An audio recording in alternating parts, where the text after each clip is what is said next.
Right, my friends. I just pressed the Let's Go Live button, so let's wait for the stream to fire up all across the fruited plain of the internet. Before we go ahead and get started, we got to make sure the tubes are working because we have a very important show today. A bombshell, some might say. But before we get to it, we got to make sure it's working. Is it working? It is. Great. Let's get started, shall we? Hello, my friends, and welcome back to yet another episode of Watching the Watchers Live. My name is Robert Gouveia. I am a criminal defense attorney broadcasting from the Valley of the Sun, deep in downtown Phoenix, Arizona. And today, my friends, we are talking about a bombshell. One story, one subject that we're going to be breaking down today. A big one. IRS whistleblowers reveal that Joe Biden was intimately involved in all of Hunty's schemes, and there are many schemes that he is involved in. We've covered many of them here. All sorts of collusion-like agreements where he has many shell companies, and he's using the power of the vice president's office to get stuff done, to get deals done, to get prosecutors fired so that his companies can get access to American markets and so on and so forth. Well, there's been a lot of rumors about this, and we had one whistleblower named William Shapley, who had come out previously, and we heard from him, but we didn't get to hear the full details. We didn't go through his full transcript, and now something pretty big has happened. His transcript has been released in full, and another whistleblower's transcript has been released in full. And so today we are going to go through, I anticipate, one of the two transcripts. They're very long, 180 pages, and we'll save the other one for tomorrow. So we'll pick one, we'll go through them, and one after the other, full 180 pages, I think one per day, because they're big. They're alleging that all sorts of bad things happen, that the Biden administration was, has been dishonest about it, that Joe Biden specifically was involved even in the room with Hunter. So the House Ways and Means Committee came out and published a little press release, talked to the press about it. And so we'll go through all of that. Then we're going to go through the transcripts because there's something very interesting and very curious here. If you've got one person who says it, then maybe you can deny that. You can challenge that. But if you've got two people now and their stories are a bit more corroborated, that's a big deal. In fact, prosecutors will often wait. If somebody comes in and says that that individual attacked me, if it's a he said, she said problem, then maybe charges don't come unless there's a lot of good evidence. But if it's a she said and she said versus he said, now it's a 2-on-1 story. And if the she said and the she said stories both match, well, then they're going to be a lot more powerful than the he said. So in this situation, if we have two IRS agents saying we said this and Hunter saying the opposite and Joe's saying the opposite, we are going to have some stuff to attend to. So it's a big story. It's a breaking story. They just released this today, and there's going to be a lot of reaction to this. And honestly, a lot of the question is, what comes next? Is this enough to encourage enough Republicans to vote to impeach Joe Biden? We know that Lauren Boebert's bill just got sent over to committee at the Judiciary and other committees. So where does it go? Only time will tell, but we've got a lot to get to. And so, my friends, if you want to be a part of the show, the best way you can do that is by joining us over at watchingthewatchers.locals.com. We had a great conversation this morning. We did go through the Trump docket a bit this morning. We took a look at a new prosecutor who jumped onto the case. So if you're interested in the daily Trump updates on the docket, stuff, smaller stuff that we can't get to here, come in and join us. We have a lot of fun. We talk about other headlines, congressional updates, what's Congress doing in the mornings, and we try to get our bearings straight on all the different aspects of our government. So if you want to join us, watchingthewatchers.locals.com, or join us as a member on YouTube. And hey, big shout out to Dolphin Fan, I think is the man, who got us kicked off with new membos in the house. That's what I thought I saw it. Dolphin Fan is the man. 5 new membos coming in, courtesy of Dolphin Fan, and we'll give those welcomes at the end of the show. Before we get into it, my friends, we do have some heavy lifting to attend to. We got some transcript readings. And sometimes that can be a lot of work, and you can feel your body becoming oxidized. It's just oxidation all over the place. Like, oh no, nobody wants to be oxidized. That's why we need our antioxidants. And we'd all like to lose some of those leftover pandemic pounds, wouldn't we? And how sick are you, though, of all those ads for weight loss pills and fad diets? We've all been there. We've all done that, and we just know they don't work. But you know what does? Eating 5 healthy servings of fruits and vegetables every day. You do that, the weight would probably just fall right off. Am I right? But vegetables and fruit, not a fan. Who's got time to prepare that every day? Not me. Instead, let's talk about Field of Greens. Now, Field of Greens is a science-backed formula. Very specific fruits and vegetables that you're not going to find in any other product. We know that proper nutrition reboots your metabolism so you can burn calories faster and lose weight a healthier way. And Field of Greens is the only brand backed by a better health promise. Yes, you'll look and feel healthier fast, but the greater proof comes at your next checkup when your doctor says, "Wow, you've lost weight. Whatever you're doing, keep it up." Now you're going to know that you're getting your daily servings of fruits and vegetables courtesy of Field of Greens. And so let's get you started. Go on over to fieldofgreens.com. Don't forget to use code Robert when you check out so you can save 15%, baby. Whoo! 15% at checkout at fieldofgreens.com. And let's not forget, the vegetables want to be eaten. That's why they look so weird and strange. They're just like, eat me. And we do. And you can eat them a lot more quickly and efficiently with Field of Greens. Okay, so let's get into it. On the day, because we do have some serious business to attend to. More evidence. Let's do that again.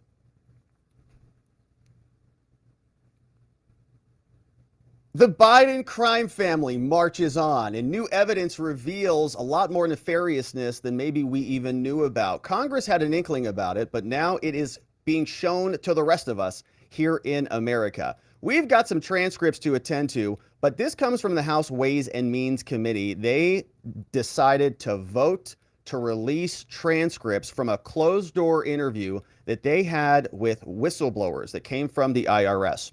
Whistleblower 1, Whistleblower 2, full transcripts, big long transcripts, about 180 pages apiece, that we'll go through in separate segments. But today, there was a big bombshell that dropped on the Biden crime family, and it comes from the House Ways and Means Committee, and it involves Hunter Biden, but not just Hunter, also his daddy, when daddy was vice president, and when they were working together using the power of the executive office of the vice president to get stuff done so that Hunter could make money, so that the Biden crime family could get rich.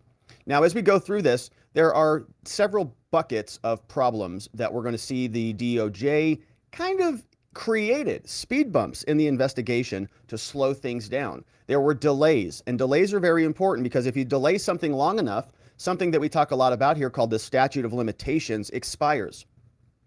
The law says we want to bring cases quickly so that evidence doesn't expire, so that witnesses don't lose their memories or disappear, so that, let's say, blood evidence or DNA evidence, it doesn't spoil. We want to bring charges and bring them quickly so that we can have our day in court. Well, what happens if you delay? Well, the law often says you lose your opportunity to bring a claim, to prosecute the crime. It incentivizes the government to prosecute. But if the DOJ is the one doing the delaying, that benefits the defendant. And if the DOJ does that on behalf of a favored defendant, in this case, a politically protected defendant like the Biden family, that is adverse to the interest of law. They are not executing the law. They are obstructing the law. So they delayed. It's 2023. A lot of this conduct was alleged to have happened in 2017. So the statute of limitations expires, so they can't charge him anymore. That's why they delay.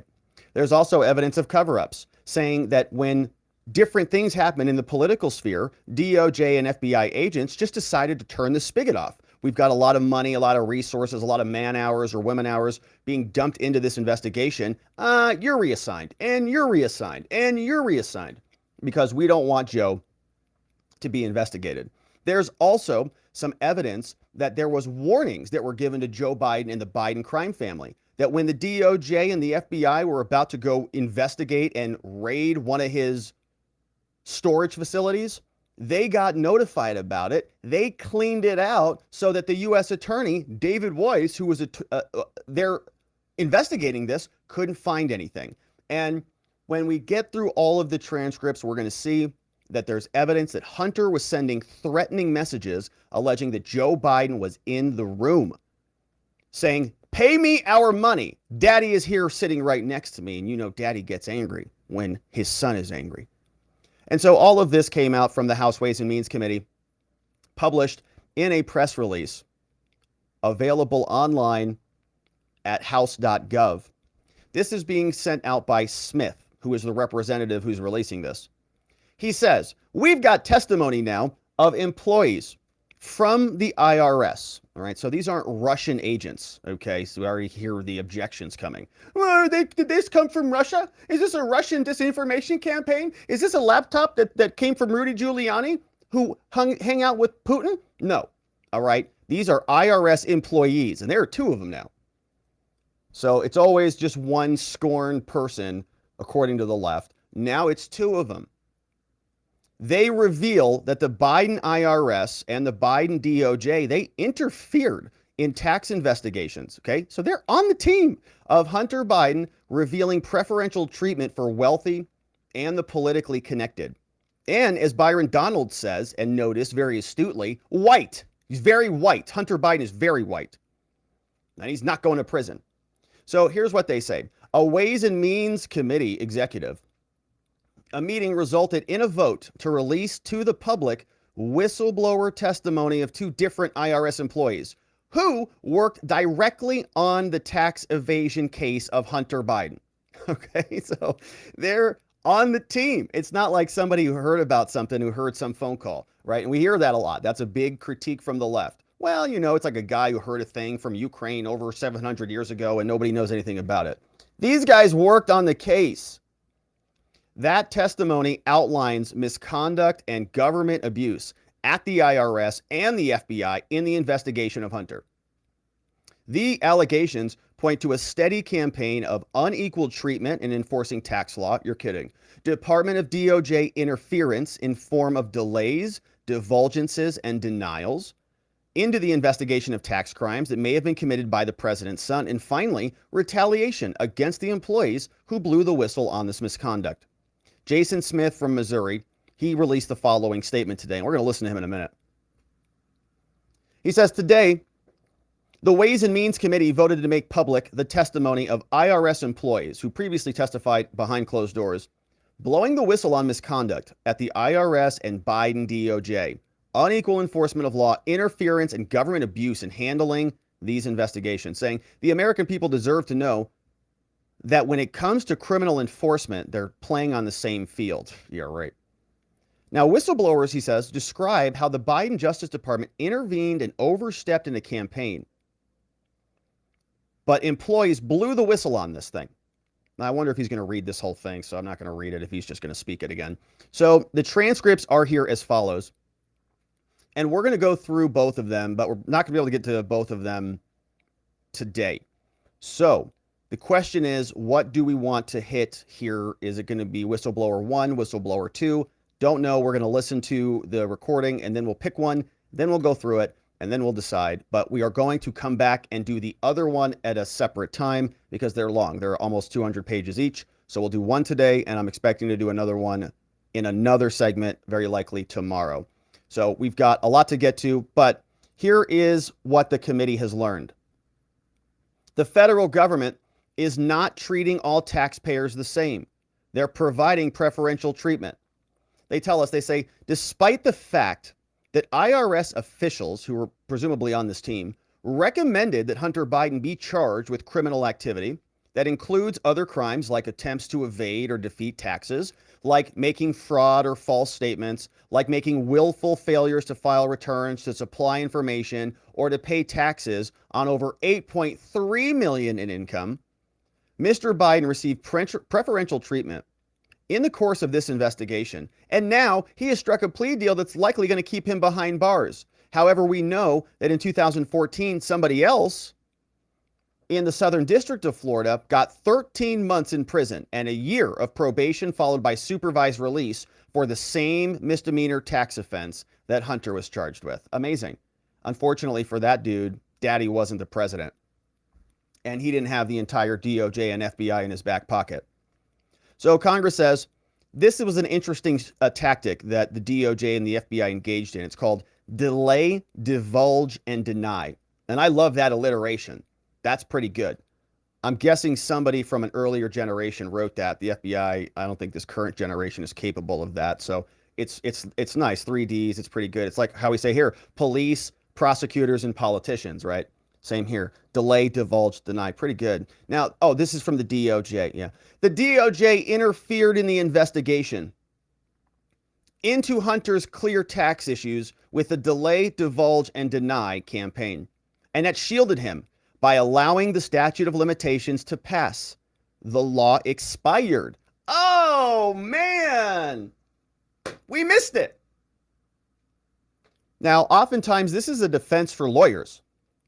And sometimes in a DUI case, for example, they won't be able to get the blood results back before the statute of limitations expires or for whatever reason.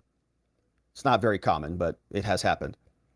So the case expires before the blood comes back, or they dismiss the case because they need to go, somebody's on leave or something, and they're going to refile it later, or they're going to get the blood results later, and they don't refile it, and the time limit expires, they lose.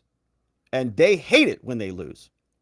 So you almost never miss statute of limitations if you're a prosecutor. Just ask your local prosecutor. Just say, hey, do you guys miss statute of limitations often? They'll say, no, never. Because it is a big problem when they do. It's almost like malpractice. It's like, wait a minute, you didn't file your crime before it expired? Are you nuts? But here, they delay. And then we missed it. Oh, man. I guess we can't. It's all moot now. I guess we can't charge them now. So delay. Recurring, when they reviewed the record, we've got recurring unjustified delays pervaded this investigation, including in authenticating the message between Hunter and Chinese officials. So Hunter sending text messages and they're like, is this real? They're like, gosh, I don't know. Let me send a carrier pigeon over to my compatriots over in China. This carrier pigeon, it might take a couple years to get back to us with any data to confirm whether it's true or not. Like, that's fine. A couple of years, carrier pigeon? Yeah, that's about right. That sounds good. So okay, that sounds good. A couple of years is good.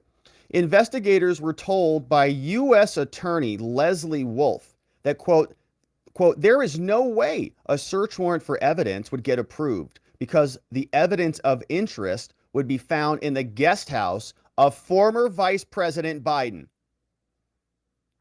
We can't go get a search warrant for Vice President Biden. We can only get search warrants for people named Trump. So they delayed. Then they divulged. Investigators found out that attorneys for Hunter Biden were tipped off about actions relating to the investigation in advance. Even as investigators had probable cause to search a North Virginia storage unit in which Hunter Biden had stored files, attorneys for Biden were tipped off. They were notified about it. We're about to come and search your storage unit. DOJ called the lawyers so that they could go fix it. Didn't something like that happen with this classified documents problem? Remember, they were just rummaging around the Penn Biden Center for Lord knows how long before they actually notified the DOJ? Or technically NARA, remember? Biden and the DOJ and NARA, they're all covering each other's butts. And then there was also a deny. U.S. Attorney of Delaware, David Weiss, tried to bring charges, actually tried to charge in District of Columbia in March. He wanted to charge Hunter with another crime, was denied. He sought special counsel status from the DOJ in the spring of 2022 and again was denied. Remember how often we hear Merrick Garland come out and tell us, no, it's arm's length distance. I didn't have anything to do with any of this. Weiss sought to bring the charges in Central District of California in the fall of 2022 and had that request denied again in January 2023. So wanted charges in California? Nope, sorry, you're not assigned there. Weiss, you're only assigned to Delaware. Do you have any charges in Delaware? Well, I'd like to bring them. We're probably going to find out. Denied. And so this, I think, actually was written by Smith. Delay, divulge, and denied. This is nice alliteration. It came from, sounds like Republicans. Delay, divulge, deny. I like it. Now, IRS employees worked through the chain of command to blow the whistle on this misconduct, only to be met with hostility and retaliation. That's why they're whistleblowing.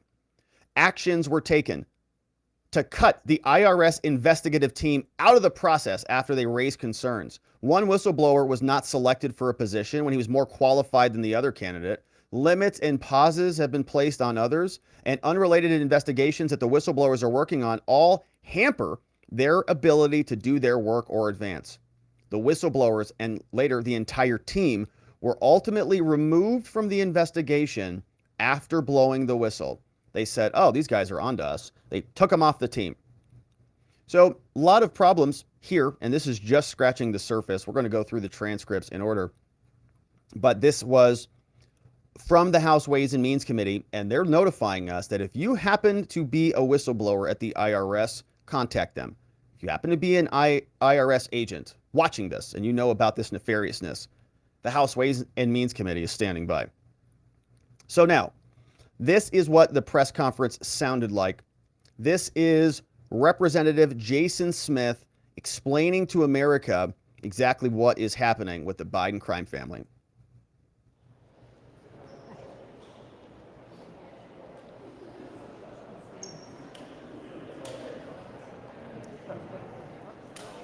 And we have others pouring in here. And a nice whiteboard where they're going to show us some text messages from Hunter and other evidence.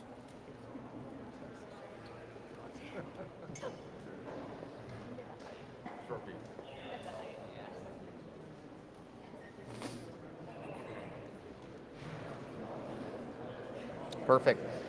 I want to thank you all for coming.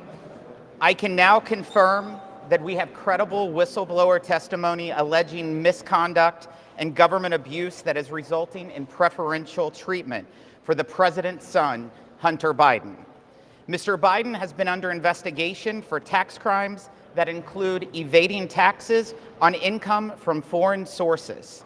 Only the Ways and Means Committee has the ability to report this information legally to the full House of Representatives and thereby make it known to the American public. Doing so is an important step in preventing future misconduct, encouraging other whistleblowers to come forward, and considering possible future legislative reforms. He's on the House Ways and Means Committee, okay? He's kind of like an accountant type of person. It's exactly who we want on here, all right? I know what everybody's thinking. As I mentioned in my remarks before the executive session, there are 3 areas of focus in the transcripts of interviews with whistleblowers. Number 1, the federal government is not treating taxpayers equally when enforcing tax laws. No, they're not. Number 2, whistleblowers claim the Biden Department of Justice is intervening and overstepping when it comes to the investigation of the president's son. And number 3, these whistleblowers report they have faced almost immediate retaliation. Let me provide detail. On number Awesome. 1, not 1, but 2 IRS employees are blowing the whistle with evidence that the federal government is not treating taxpayers equally when enforcing tax laws. The whistleblowers were working on an investigation into Hunter Biden that opened in November of 2018 as an offshoot of a separate corporate investigation by the IRS. Let me emphasize, this was an investigation in the ordinary course of work at the IRS. It was not ordered by any individual, any chairman, or any political entity. The testimony we released today shows the IRS recommended charges against Hunter Biden that included attempt to evade or defeat tax, a felony, fraud or false statements, a felony, and willful failure to file returns, supply information, or pay tax. These tax crimes cover an estimated $2.2 million in unreported tax on global income streams to Mr. Biden and his associates from Ukraine, Romania, and China. Here we go, Mr. Totaling Biden. $17.3 million from 2014 to 2019. Mr. Biden personally received $8.3 million Whistleblowers detail foreign payments to Mr. Biden, including $664,000 from the Chinese company State Energy HK, a large diamond worth $80,000, and a Porsche worth $142,000. These payments are just a fraction of the total, but they provide insight into a world of wealth and influence that no ordinary American would recognize. And what plea deal did Mr. Biden just receive? A slap on the wrist for charges that have put other Americans behind bars. As I said, the federal government is not treating all taxpayers equally. Number two, whistleblowers claim the Biden Department of Justice is intervening and overstepping when it comes to the investigation of the president's son. Despite what whistleblowers described as a clear-cut case for tax liability on these payments, IRS investigators say they found themselves hamstrung internally. The testimony we have just released details a lack of U.S. attorney independence, recurring unjustified delays, unusual actions outside the normal course of any investigation, a lack of transparency across the investigation and prosecution teams, and bullying and threats from the defense counsel. This was a campaign of delay, divulge, and deny. Whistleblowers say reoccurring unjustified delays pervaded the investigation, including authenticating a WhatsApp message in which Hunter Biden demands payment from Chinese officials, noting that his father is in the room. Daddy's in the room. The whistleblowers revealed IRS investigators were told by U.S. Attorney Leslie Wolf that because the evidence would be found in the guest house of former Vice President Biden, quote, there is no way, close quotes, a search warrant for evidence would ever get approved. All right, so we're going to go through all of this in more detail, but this is a message from Hunter Biden right now. It says this. This goes to HZ. This is a Chinese person over there who is working with Hunter. It says, Hunter sends this message.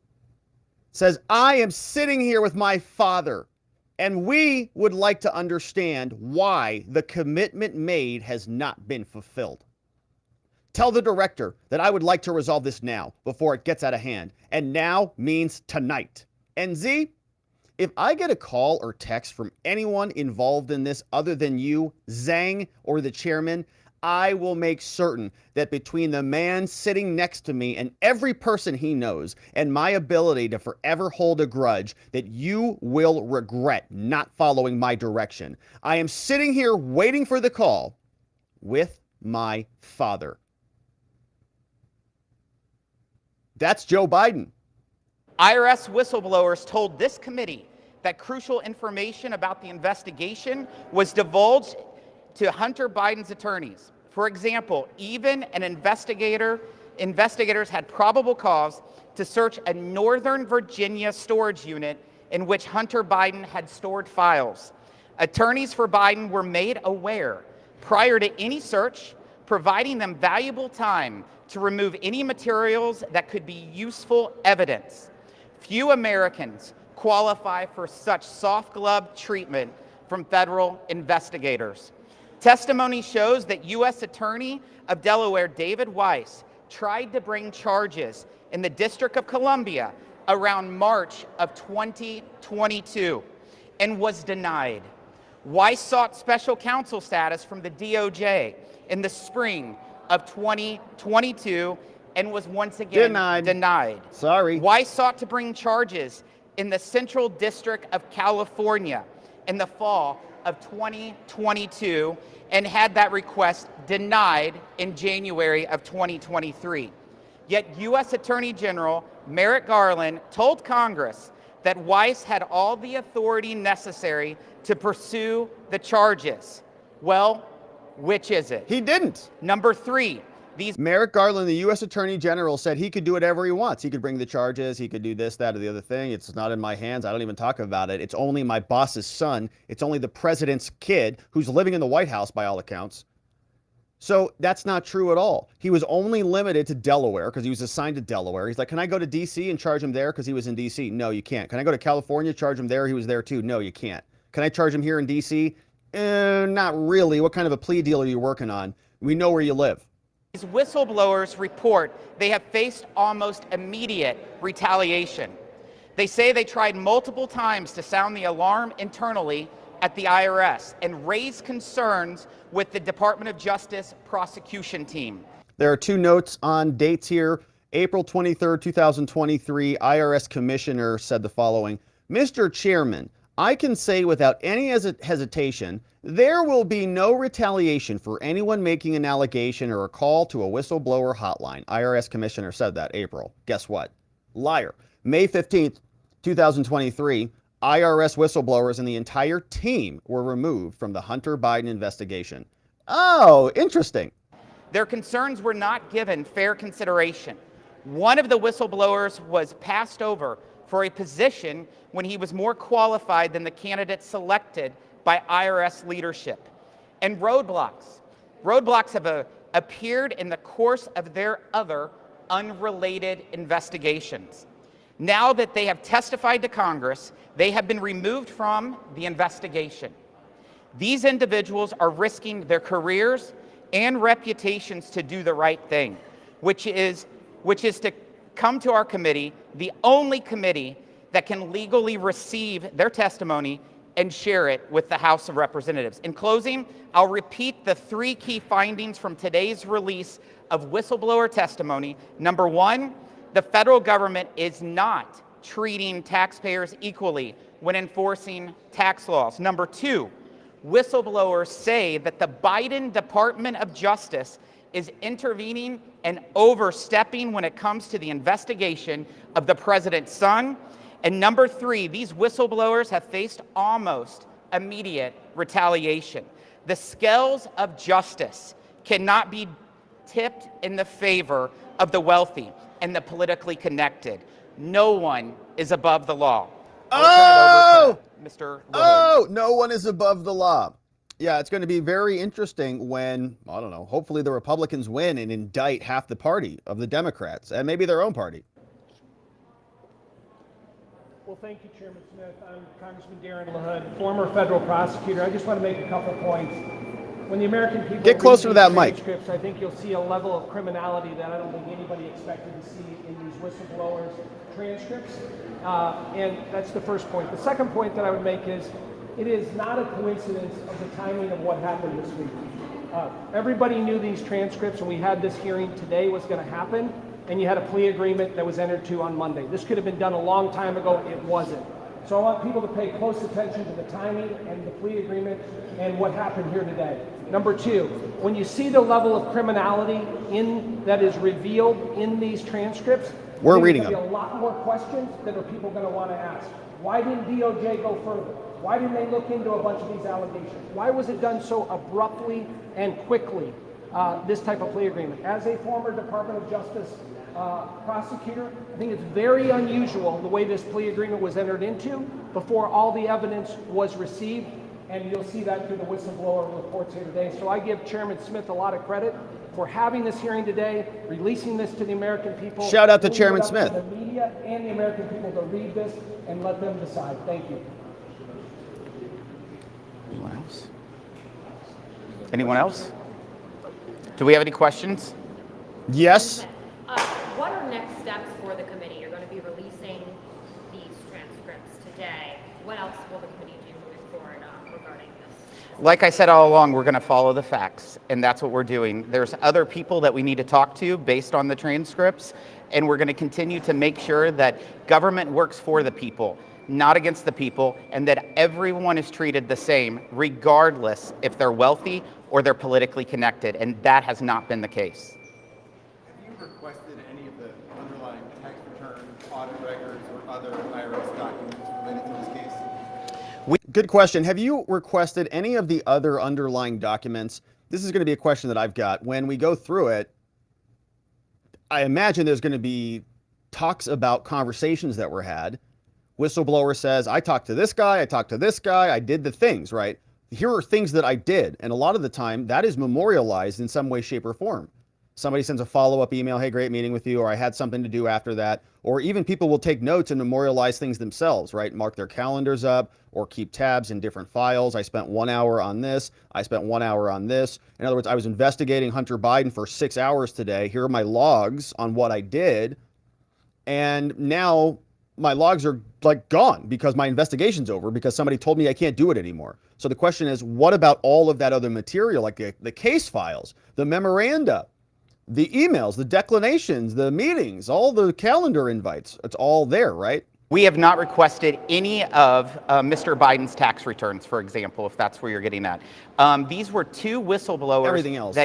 that voluntarily testified before this committee that felt like what they saw at the IRS was wrong. What they saw working with the Department of Justice was wrong. And the testimony was more than 14 hours, so you'll have plenty of time to be able to review them. They are long, so we're going to try to get through them quickly, but 14 hours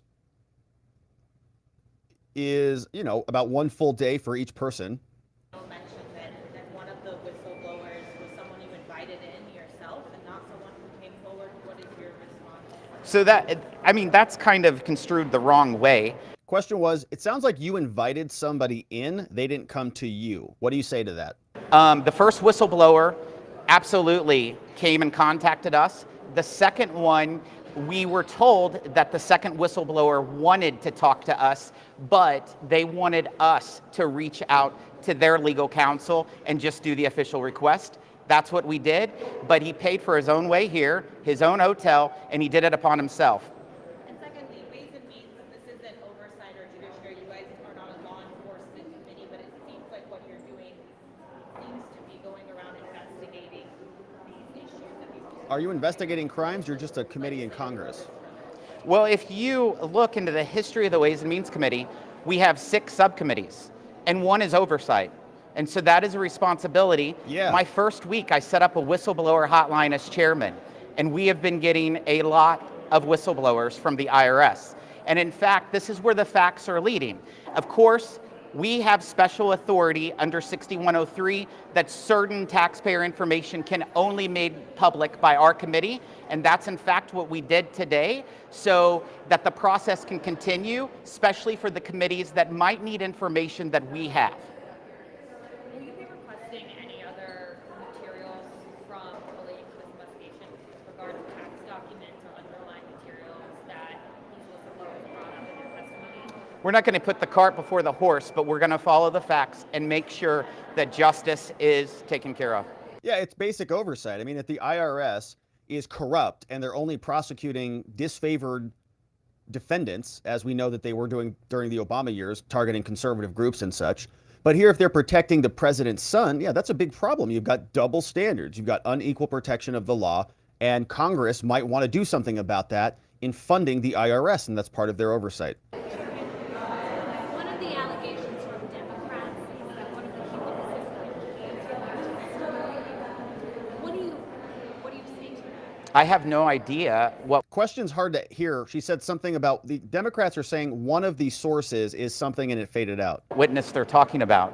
The 2 witnesses stood by it. And the Democrats, unlike the last time that anything was done like this, they've been part of the process the whole time.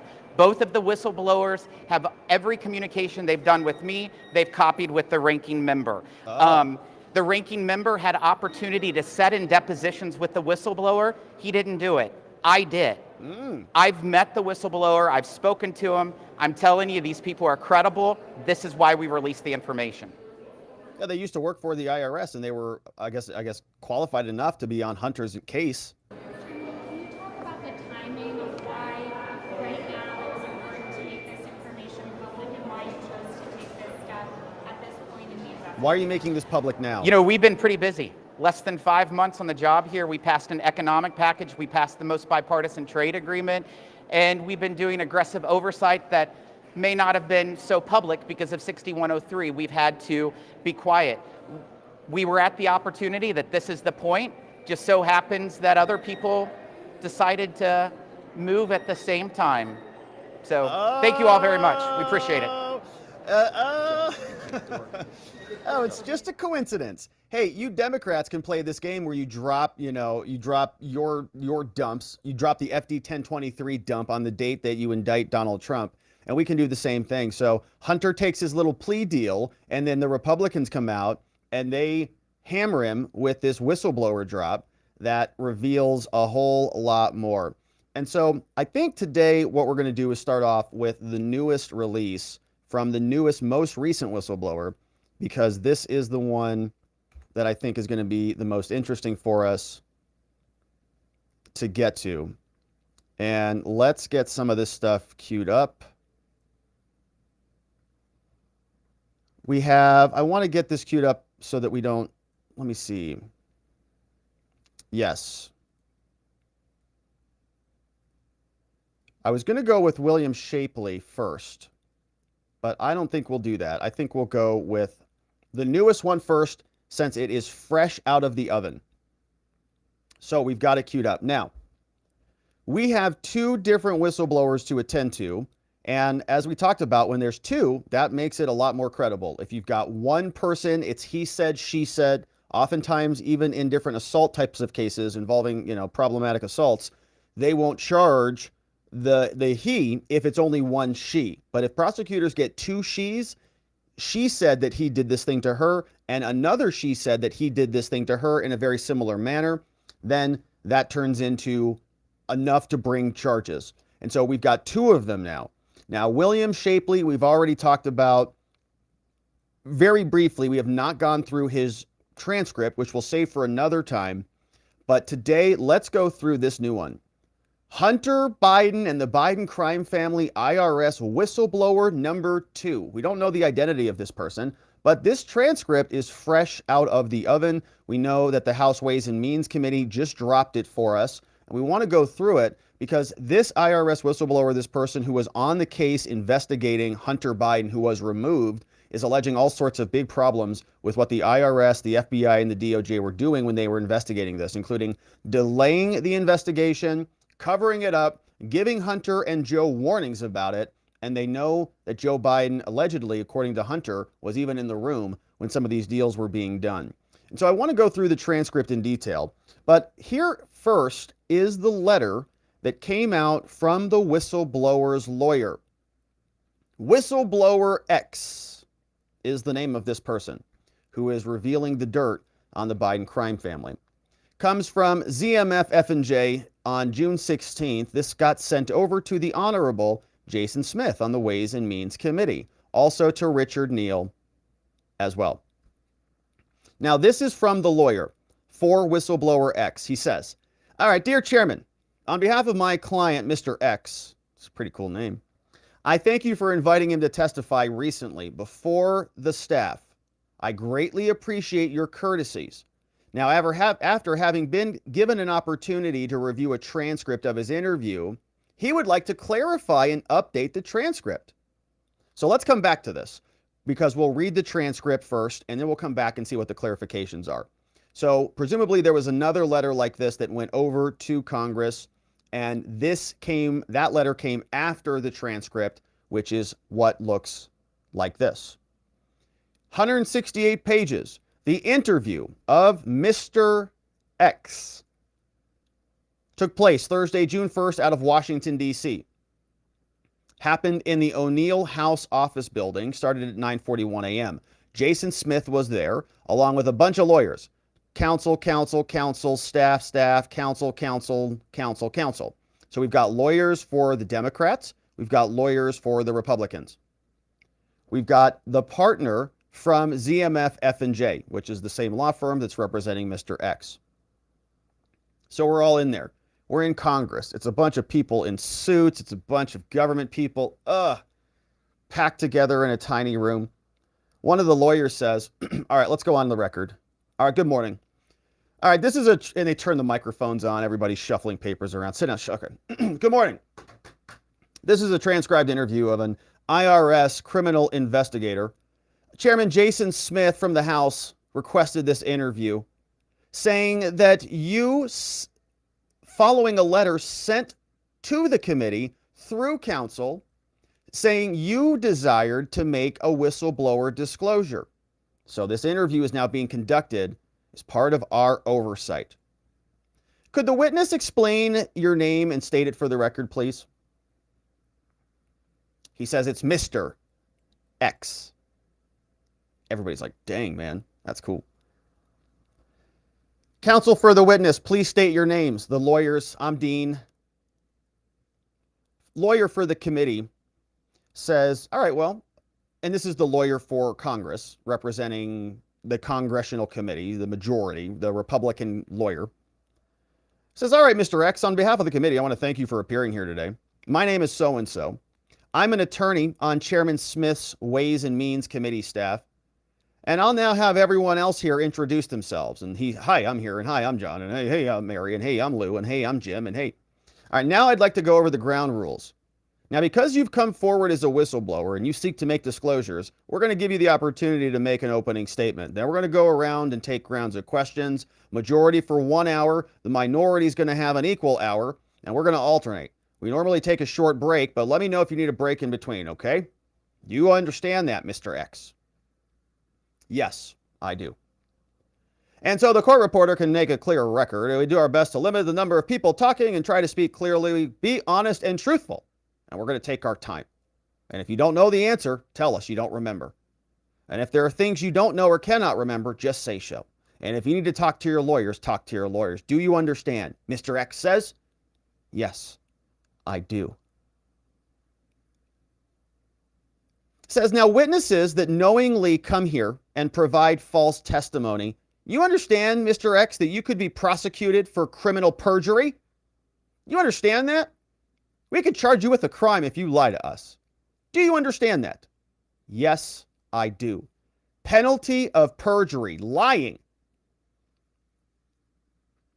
Mr. X, is there any reason you're unable to provide truthful answers to today's questions? No, there's not. I would like to note that the information discussed here today is confidential until today. As an IRS investigator, I know you understand the significance of our tax privacy laws. I'm sure you know that the law makes specific rules. In your position at the IRS, did you have access to return information covered by the law? Yes, I did. And have you had access to information that you believe may relate to possible misconduct, maladministration, or taxpayer abuse? Mr. X says, I have. And you wish to disclose that to us today? I do. He says, okay. All right, well, to facilitate this, we've designated different rules, unauthorized disclosures. We value whistleblowers. And we know that you're here today, but that previously an IRS commissioner called Werfel, he said that when we were talking about whistleblowers, he said, I can say without any hesitation that there will be no retaliation for anyone making an allegation. Now, he says, I know that he said that, but we understand, Mr. X, that you were still removed from the case team. That's very troubling, and we're going to come back to that. Is there anything else my colleagues would like to add before we get started? The Democrats' lawyers says, no thanks, just want to thanks for coming and talking to us. He says, all right. So, lawyers for Mr. X. It's your time to make an opening statement. Please proceed. The lawyer, Mr. Zerby's like, oh, crap, opening statements? I didn't really prepare anything. He's like, well, I don't have as nearly as extensive remarks here, but just a couple of points, particularly with the chairman here. I didn't know this guy was going to be here. Holy crap. He says, we just want to note that if the committee, I mean, we made this point, but just to have it, that if the committee were to elect to choose to release the transcripts like we got now, we would ask for strong consideration for his anonymity, all right? Identify him in his role and position, but in terms of identity, please keep that anonymous, right? The guy's probably petrified. going to get Clintoned.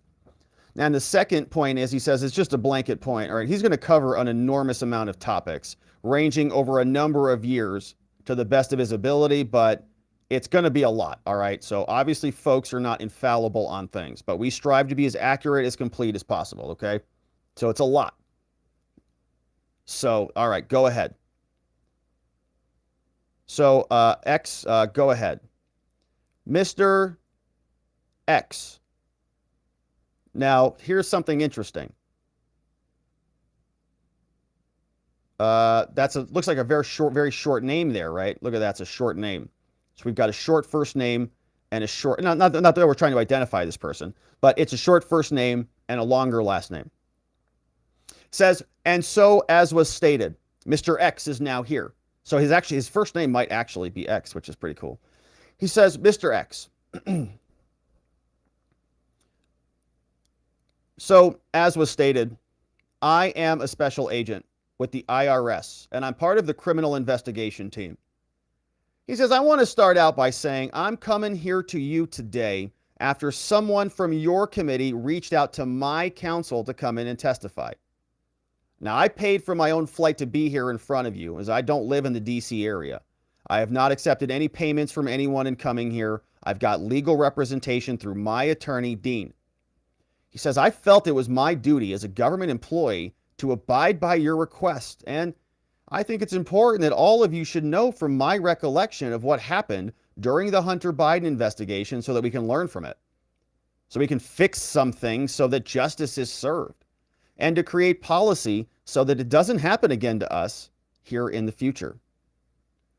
One thing I know that people would say about me, Mr. X says, is that I'm passionate about my job and my career at the IRS. I always strive to be the most efficient and the best agent I possibly can be. I'm always fighting for justice, and I always try to make sure that we're doing the right thing for the right reason.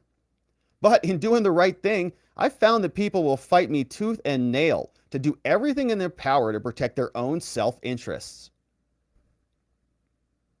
So if I get emotional during some of this, I apologize, but this has been 5 years of my life. So what's happened has been difficult. Yeah. So I apologize for that. He says, I'm an American. My allegiances are to my country and to my government. I'm also a gay man. I have a husband, 2 dogs, a home, and a life full of family and friends. But above all else, I'm a human being. My sexuality doesn't define me as a person. It's just who I love. I'd like to say one more thing regarding this topic of sexuality, especially since it's the start of Pride Month. But people have said that I'm gay, and people have said that because I'm gay and that I'm working on as the case agent of this investigation, that I must be a far left liberal, perfectly placed to fit some agenda. This was the stuff that was on social media about me. Now, I can tell you that I am none of those things. Yeah, I'm a career government employee, and I've always strived to not let politics enter my frame of mind when working cases. I've tried to stay so non-political that in the last presidential election, I voted, but had decided to not vote for the presidential candidate because I didn't want to be asked that question in some court proceeding in the future. And I didn't want to show any potential bias. He says, my political beliefs are simple. I'm as middle of the road as they come, but I would consider myself to be a Democrat. When I was younger, I grew up in a conservative household. I also held conservative beliefs, but over time, those beliefs have changed. At the end of the day, I will always vote for love, kindness, justice, fairness, because that's what I believe God would want for all of us. I heard something recently that I think is overly relevant. The eyes are useless when the mind is blind, he says. Basically showing us that you can have the best investigators in the world, but if you don't have prosecutors, if you don't have people willing to pursue justice and are constantly putting up roadblocks, you'll never achieve a resolution. He says, I've been an agent with the IRS since 2010. In 2007, I received my undergraduate degree in accounting from someplace and my MBA from some other place. So my master's is in business administration. And prior to starting my career at the IRS, I was an external auditor for so-and-so. Throughout my career with the IRS, I have held multiple collateral positions, as well as worked a variety of criminal, tax, and money laundering investigations. Over the years, I received outstanding on my performance evaluations and receiving multiple performance awards, and I've also received a quality step increase, which is one of the highest valued performance awards that we have. I was a healthcare fraud coordinator. I worked criminal tax and money laundering investigations into physicians, pharmacists, medical billing companies. I have been the affiant of multiple search warrants. I've authored multiple seizure warrants, millions of dollars, all under my watch.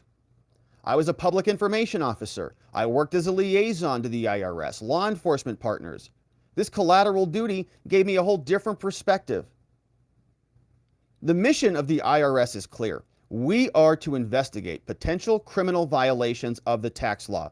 And my agency has worked to show America this mission. He says, Mr. X continues, in November of 2019, I transitioned out of being the public information officer and into the financial crimes group out of DC. We focus on international tax crimes. We're a specialty group. We sit all over the US and primarily work on international tax cases. This was around the same time that I had initiated a criminal tax investigation into Robert Hunter Biden. I'll come back to that topic in a few minutes, he says.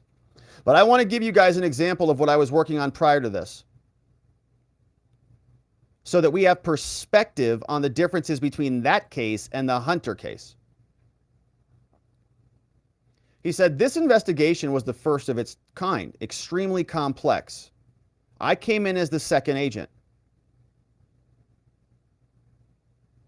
Jason Poole, one of the tax division attorneys assigned to that case, is the same attorney that was assigned in the beginning of the Hunter case. His name is Jason Poole. He was eventually promoted to the DOJ, also oversaw the tax. He says, prior to joining the case, the DOJ tax had approved tax charges, and our assigned assistant U.S. attorney was promoted to judge. After working thousands of hours poring over that case, the decision was made by DOJ tax to change approval to decline and not charge the case. Okay, this guy's working on this case for a long time. The DOJ declines it. He says, I was devastated when I found out, but at the end of the day, I understood. We did everything we could do to try to work and get the case ready for an indictment. I fought hard. I had meetings with leaders of my agency, but at the end of the day, it was a difference of opinion. DOJ tax, they didn't want to set the precedents. So now I'm bringing this up to you just to show you a difference of opinion between investigators and prosecutors. There are sometimes investigators want to prosecute and the prosecutors say no. The captive case and the steps taken in that case were significantly different than what happened with Hunter Biden. All right, he's framing out for us. Look, I know when I work a case hard and I take it up and they don't approve it for charges, I get it. That's not what happened here. Hopefully I can show you that with my testimony. Hunter was not the normal state of affairs. So he says, so I've ultimately made the decision to come forward and agree to your request. Okay, so he's saying Congress is requesting him to come because I believe I made multiple attempts at blowing the whistle internally at the IRS. One of those was an email I sent internally to the commissioner of the IRS. And he says, I was essentially intimidated and retaliated against after I sent that. All right. So this guy's panicked. So the left, and actually the reporter was even asking Mr. Smith about this. So it sounds like you were like fishing for these whistleblowers. Is that true? He says, no. Right. This guy says, I tried to blow the whistle and his lawyers reached out. And so maybe they reached out to him. And so whatever happened, he's now testifying. And I will bring that if you guys want. I can bring that up later. His lawyer says, yeah, we can provide that email, right? He says, this is and Chairman Smith says, the email between the IRS, the current IRS commissioner? Yeah, the current IRS commissioner threatened me, intimidated me. This is the one that was in the newspapers that was attached to the long letter by Mr. Shapley. But yes, Mr. Chairman, it's within the last 2 to 3 weeks, so yes. And so Mr. X, he's here. He says, so I'm sitting here in front of you right now, terrified. In coming forward, I'm risking my career, my reputation, and the casework that I'm working on outside of this investigation. I believe that the Delaware U.S. Attorney's Office and the Department of Justice Tax have a clear target on me and my supervisor's back, and I believe that they are waiting for an opportunity to pounce on us. This guy's petrified. My own agency retaliated against me, the IRS, as I just stated, even after years of essentially being left on an island from them when it came to this investigation. I did not ask to be in this position, nor do I want to be. My supervisor, who I wholeheartedly respect, decided to blow the whistle on how this investigation was handled because his red line was crossed. The timing, so maybe the other whistleblower is Shapley, right? So maybe Shapley is the supervisor. The timing of when he did that was something that we did not agree on, but he felt he had to do it. And I wasn't going to stop him from doing what he thought was right. Mr. X says, I'd like to note that I wasn't present at the leadership meeting on October 7th, that Mr. Shapley and other leaders of the IRS were a part of, the meeting where he made statements about not being in charge. He says, I also wanted to continue to protect the record and my ability to testify as the case agent in the future. But at the end of the day, I worked on complex criminal tax investigations over the last 5 years, and the investigative process is 99.9% done. And we were in the process of bringing the case to an indictment. And I have emails and I have stuff that I can reference that show you that. And since October, the Delaware's attorney and the DOJ tax have pretty much stopped communicating with me and my team. We've ultimately been replaced and removed. I want to make that clear. We were removed and they replaced us with a new agent and a new supervisor. Says, I'm pleased to respond to the committee's request to assist them in oversight. I have reason to believe that there was gross mismanagement present on this investigation. There was a gross waste of funds relating to the tax dollars, and there was an abuse of authority by the DOJ and the Delaware U.S. Attorney's Office. I will present evidence now and later if needed. I will present evidence now and at a later date if needed. And I will leave it to you to make your own determinations based on my testimony and my documents, what they say about the handling of this investigation. Obviously, we haven't provided this stuff to you guys so far, but in providing this testimony, I will prevent and protect sensitive and secret material. I will also strive to protect any spin-off investigations, but I would like to mention something that's very important here. Sometimes I think the excellent work the investigators did regarding this investigation is being overlooked. He says, I've worked with some of the best investigators on this team, some of the best investigators, by far the best forensic accountant the FBI I have ever worked with. Amazing, intelligent people from the IRS, an amazing co-case agent who was there for me every step of the way, who took my calls when I left, when I felt like I couldn't go on with the investigation anymore because of what was being done and the roadblocks that were being put up in front of me. There it is. My supervisor, Gary Shapley, Whistleblower 1, best supervisor I've ever worked with in my life. He was someone I could come to whenever I needed an event, someone who always fought with his heart and soul. Even if we didn't agree on the path, I look up to him. But as for prosecutors on the Hunter case, which included the U.S. attorneys from Delaware and line attorneys from the DOJ tax division, I considered a lot of these people my friends, and we spent a lot of time together over the last 5 years.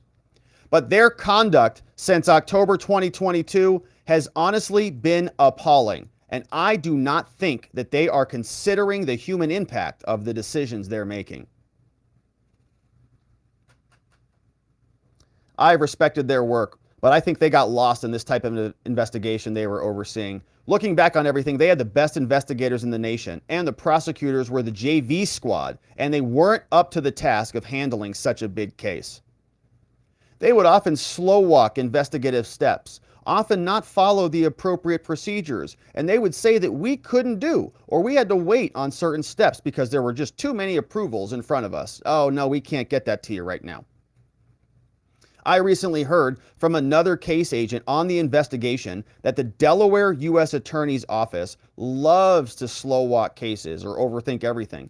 They felt this was exaggerated tenfold because of this case, the Hunter case.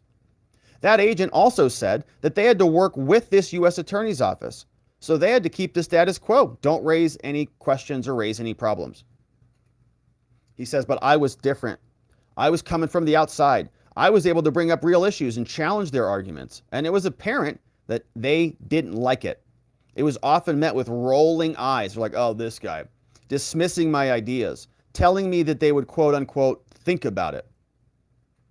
I started this investigation November 2018. So this was going to go through a kind of timeline of chronology on the case. He says, here's how it went down. I started investigating this November 2018. Got some bank reports. Another case I was working on was a social media company. Those bank reports, so he's on an entirely different case. I started this investigation November 2018. I was reviewing bank records related to another case with a social media company. Those bank records identified Hunter Biden as paying prostitutes related to a potential prostitution ring. Also included in those bank reports was evidence that Hunter Biden was living lavishly through his corporate bank account. This is typically a thing that we look for in tax cases, or I would say criminal tax cases, I should say. In addition, there was media reporting related to Hunter Biden's wife or ex-wife divorce proceedings, basically talking about his tax issues. And I wanted to quote some of the things that were said in her divorce, which had been public record. Saying, throughout the party separation, Mr. Biden, referring to Hunter, has created financial concerns by the family by spending extravagantly, drugs, alcohol, prostitutes, strip clubs, gifts for women, leaving the family with no funds to pay for their bills. The party's outstanding debts are shocking. Maxed out credit cards, double mortgages, tax debt of $300,000. So Mr. X, the IRS agent, he says, this is all the information that I had in my hand in November, so I wanted to open the investigation. I was like, wow, Hunter Biden is crazy. So I began talking with colleagues in my group. They were asking me why. He's like, I want to open a case like this. He's like, why? Why would I want to open up a case like this? Big cases, big problems was the thing I was constantly hearing. Oh no, why don't you spend more time on somebody who's a Republican, not Joe? I responded to say it shouldn't matter the name of the person and whether we work a tax case or not. Shout out to this guy. It should be the merit of the evidence, the allegation, and the clear understanding why we're opening that investigation. Doing the right thing for the right reason. But after discussing this case with my previous supervisor, Matt Cutts, he made a decision to look into the case further before sending it. He sent it up for a referral. And I want to note something here. When we get a bank report, a lot of the time, we're able to take the information in that, bring it over to the U.S. Attorney's Office, and say, hey, will you take a look at this? Are you guys interested in potentially opening up an investigation? Cops talk with prosecutors all the time. That's typical. And because we're in D.C., he lived in D.C., we would have taken it over to a U.S. Attorney's Office. So I said, how about I do that? My manager said, no, you can't do that. That's a tax disclosure issue. I said, no, it isn't. I didn't agree with him. I said, there's multiple instances where we do that. It's a normal part of our job. But he was my manager, and I wasn't going to fight him about it. He told me I had to open this up the normal tax administrative way to do it. Speed bump. At this point in 2018, I believe that I was the only agent in the United States looking into Hunter Biden. The only agent in the entire country. That's great. Yeah. This is 2018, so Trump's in charge. I don't know what the FBI was doing back then. Probably, I don't know, worried about Russia or something. So I immediately drafted a criminal tax initiation package, and I sent it to my manager for review.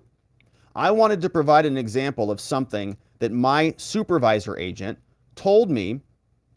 I want to provide an example of something that my SSA at that time told me, which caused me pause and concern. He says, this is what I recall. But he said, a political family like this, the Bidens, you have to have more than just an allegation and evidence related to the allegation. In order for this case to move forward, you basically have to show a significant amount of evidence and similar wrongdoing that would basically illustrate a prosecution report. So he says, so he's basically telling me that I have to show more than just non-filed tax returns and the information from the ex-wife and the divorce. He's like, I got everything I need though. What? It's right here. I didn't agree with him at the time. I told him, hey, we have to treat each taxpayer the same. This would be enough for anybody else. It shouldn't matter their name. But he was my manager and I had to do what he said. So after three of these initiation packages, he finally allowed me to push this to DOJ tax for their review. So IRS investigator, supervisory special agent, takes this over to the DOJ tax now, saying, I think I've got enough evidence here to establish probable cause. Can you indict this, please? Mr. X continues. He says, so the way our grand jury cases work, or the way that our cases work is when the case is referred from the IRS to DOJ, the case has to go through ASAC and SAC, then they approve it, then they send it to the appropriate jurisdiction. So in March or April 2019, the case went up to DOJ tax. And at that time, look whose name shows up. And at that time, we were told that William Barr made the decision to join two investigations together.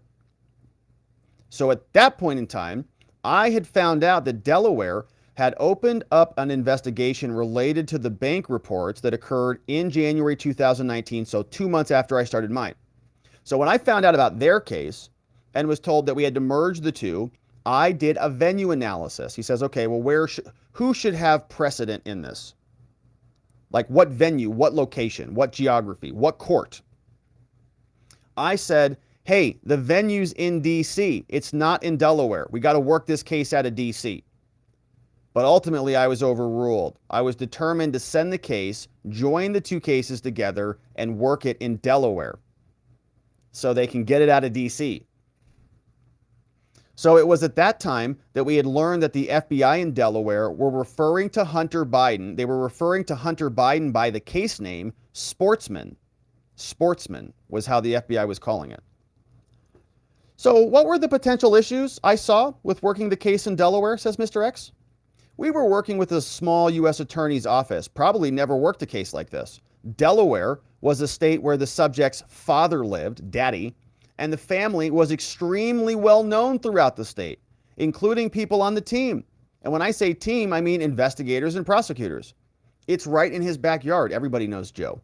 He's been Joe for 30 years, running for Congress. You know, he's been there for his whole life, and vice president.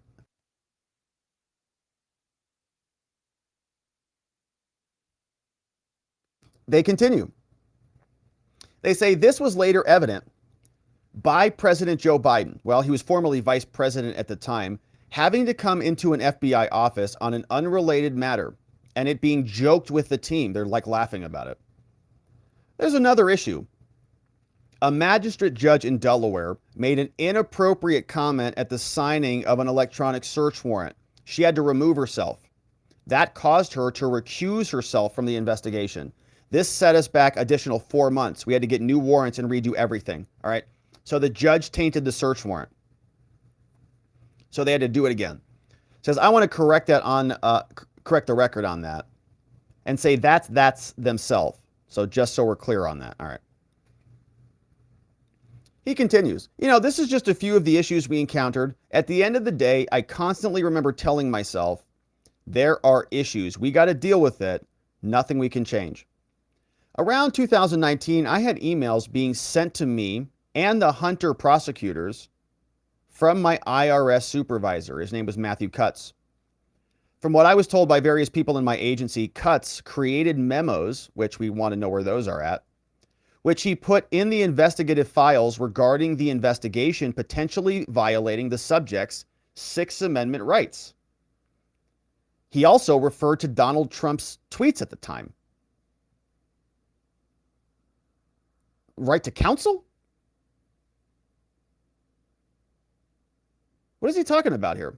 I recall that at one point, I had to go around my supervisor and ask his boss, ASAC, to tell him to stop sending me and Hunter these emails.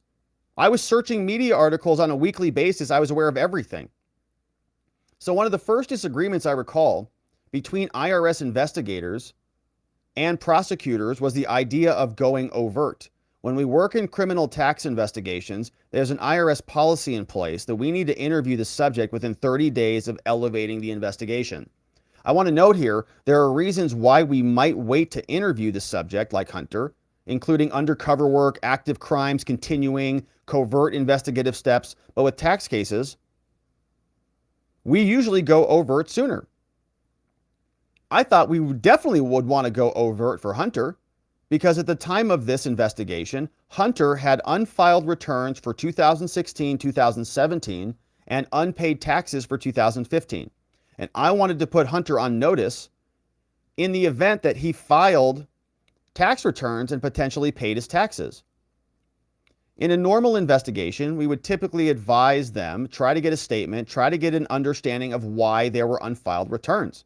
It sort of puts us on notice, puts them on notice, and preserves the record.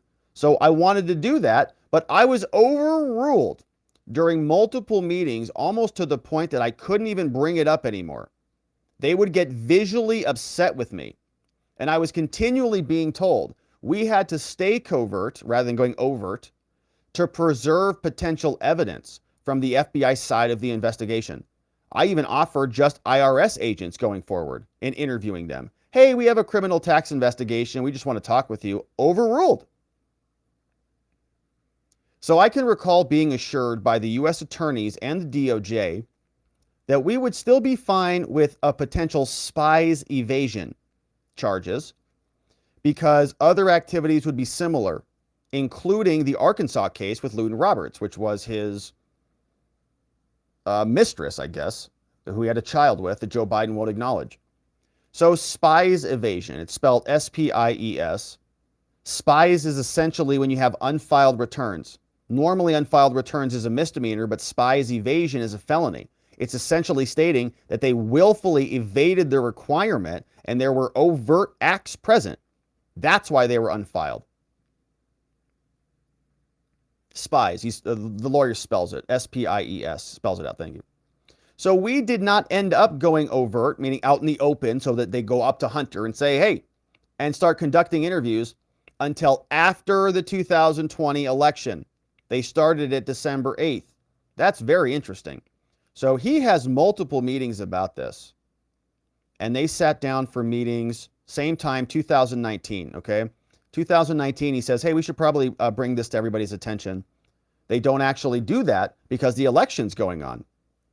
And they want Trump to win, or to lose, Biden to win. So he says, so I continue on with this. My memory of the events is from May 2019 all the way to December 8th is the date that we went overt. They covered it up for the election. So throughout that time period, we got multiple electronic search warrants, multiple email accounts into Hunter. We got QuickBook accounts. We got Dropbox. We got an Apple iCloud. He says there was the laptop too. Remember that? And with Hunter Biden being a lawyer, all of this information had to go through a lengthy review because he might have client files on there or other attorney-client privilege materials. So we had to go through a filter team, a filter U.S. Attorney's Office. And so they're filtering out attorney-client privilege documents, which I'm sure there are basically none of. And then we on the investigative team would get the documents to review. Throughout this entire time, we're getting these email search warrants. We're reviewing the records. We're working as a team. We're actually bringing in people to do the filter review. We're having bi-weekly meetings. I'm continually saying at these meetings, we need to go overt. We need to go talk to him. There came a point in time where there were some bank reports out there that were going to be released. They were going to include names of investigators from the IRS and the FBI. So with that being released to the public, we're like, look, it's going to out our investigation, okay? So we got to come clean. And I remember there were always times we were always on an impending election cycle. It was always the election being brought up. In early 2020, it was the midterms. I think that Iowa was the first one. We weren't sure what we were allowed to do. It was always wait and see. And then ultimately, So when you say midterms, you mean the caucuses and the primaries for the presidential run? Yeah, no, I'm sorry. I'm sorry, the primaries. Okay. Yeah, my dates were a little bit confused. Yeah, my dates were, I'm like, midterms were not in 2020. Okay. So it's the primaries. Well, the primaries are coming. We can't talk about it. So we, on our side, were preparing for the day of action. We were trying to establish who were the witnesses and who we wanted to talk to and search warrants. In a failure to file case, which is what Hunter had, that's typically what we do. We get search warrants, go inside the house, see if they're trying to get their returns filed or what happened. But I wanted to go overt. They wouldn't agree with it. So we pushed this up to management. We said, we don't agree with this. We should be going overt. Our leadership team, leadership within my office called SAC, S-A-C, she agreed that we needed to go overt, but at the end of the day, they outweighed us on it. One other thing I want to note, September 4th, we had a conference call, and the DOJ tax and Delaware U.S. attorneys told us essentially that we were, quote, on pause from any overt activities or any activities that could be overt whatsoever. So we weren't even allowed to issue subpoenas. Wow. September 4th, 2020. Gosh, is there anything important happening around that time? September, October, November, election. Oh, yeah. So September 4th, to avert any overt October surprises, the DOJ tax and the Delaware U.S. Attorney's Office say you guys are silent. You cannot talk about any of this. You can't even issue subpoenas. Don't talk about it. So he says, I have an example of this. On October 20th, right before the election, we're getting ready to go overt the week or two after the election. The election's in early November. We're getting ready to go overt after the election. And we needed to do a walk-by to make sure where Hunter Biden lives. That's totally typical. We go in our general clothes, walk by the residence, see what's going on. Is there Secret Service there? What's up? And in an email to Mark Daly, one of the DOJ tax lawyers, he says, tax does not approve. No walk-bys. This will be on hold until further notice. I have never in my career have had tax division, let alone approve us doing walk-bys or anything like this, right? This guy. Never in my career have I ever had tax division, let alone approve us in doing a walk-by or anything like this, because the entire agency was rowing against him. Donald Trump had to be removed. This guy was causing a pebble in their shoe. So my response to him was, I'm sure I'll get asked. So this is October 20th now, but can you ask for reasons why? Since I think this would still be covert action, especially since the U.S. attorney approved this, why can't I do a walk-by? He responds, well, call me when you're free. Ultimately, we were never able to do a walk-by until after the election. That's ultimately when we went overt, we were able to do the activities December 8th. He says, so it was all delayed, right? And that was all done by design. And we heard after the election, we were talking about all of this stuff here before the election, but they delayed. Another devastating blow came to the investigation when we lost one of the U.S. attorneys to the private sector in early 2020. She was a judge advocate. He was a judge advocate. I always thought in talking with him, he wanted to do the right thing. He would constantly push the envelope. I firmly believe his departure left an impact on the investigation. Now, I've got more examples. I can recall another meeting before the 2020 election in September. We were discussing additional search warrant and subpoenas, but one of the prosecutors suggesting removing Hunter's name from the request. I said, no, I don't feel comfortable removing his name. Another DOJ tax attorney, Jack Morgan, said that doing it without Hunter's name would get us more of what we were seeking. Now, he says, I have never been a part of an investigation where we talked with prosecutors about removing the subject's name for a subpoena. Never seen it.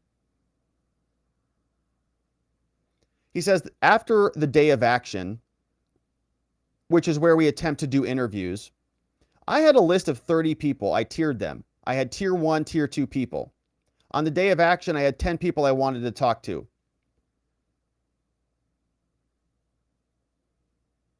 Where we serve subpoenas.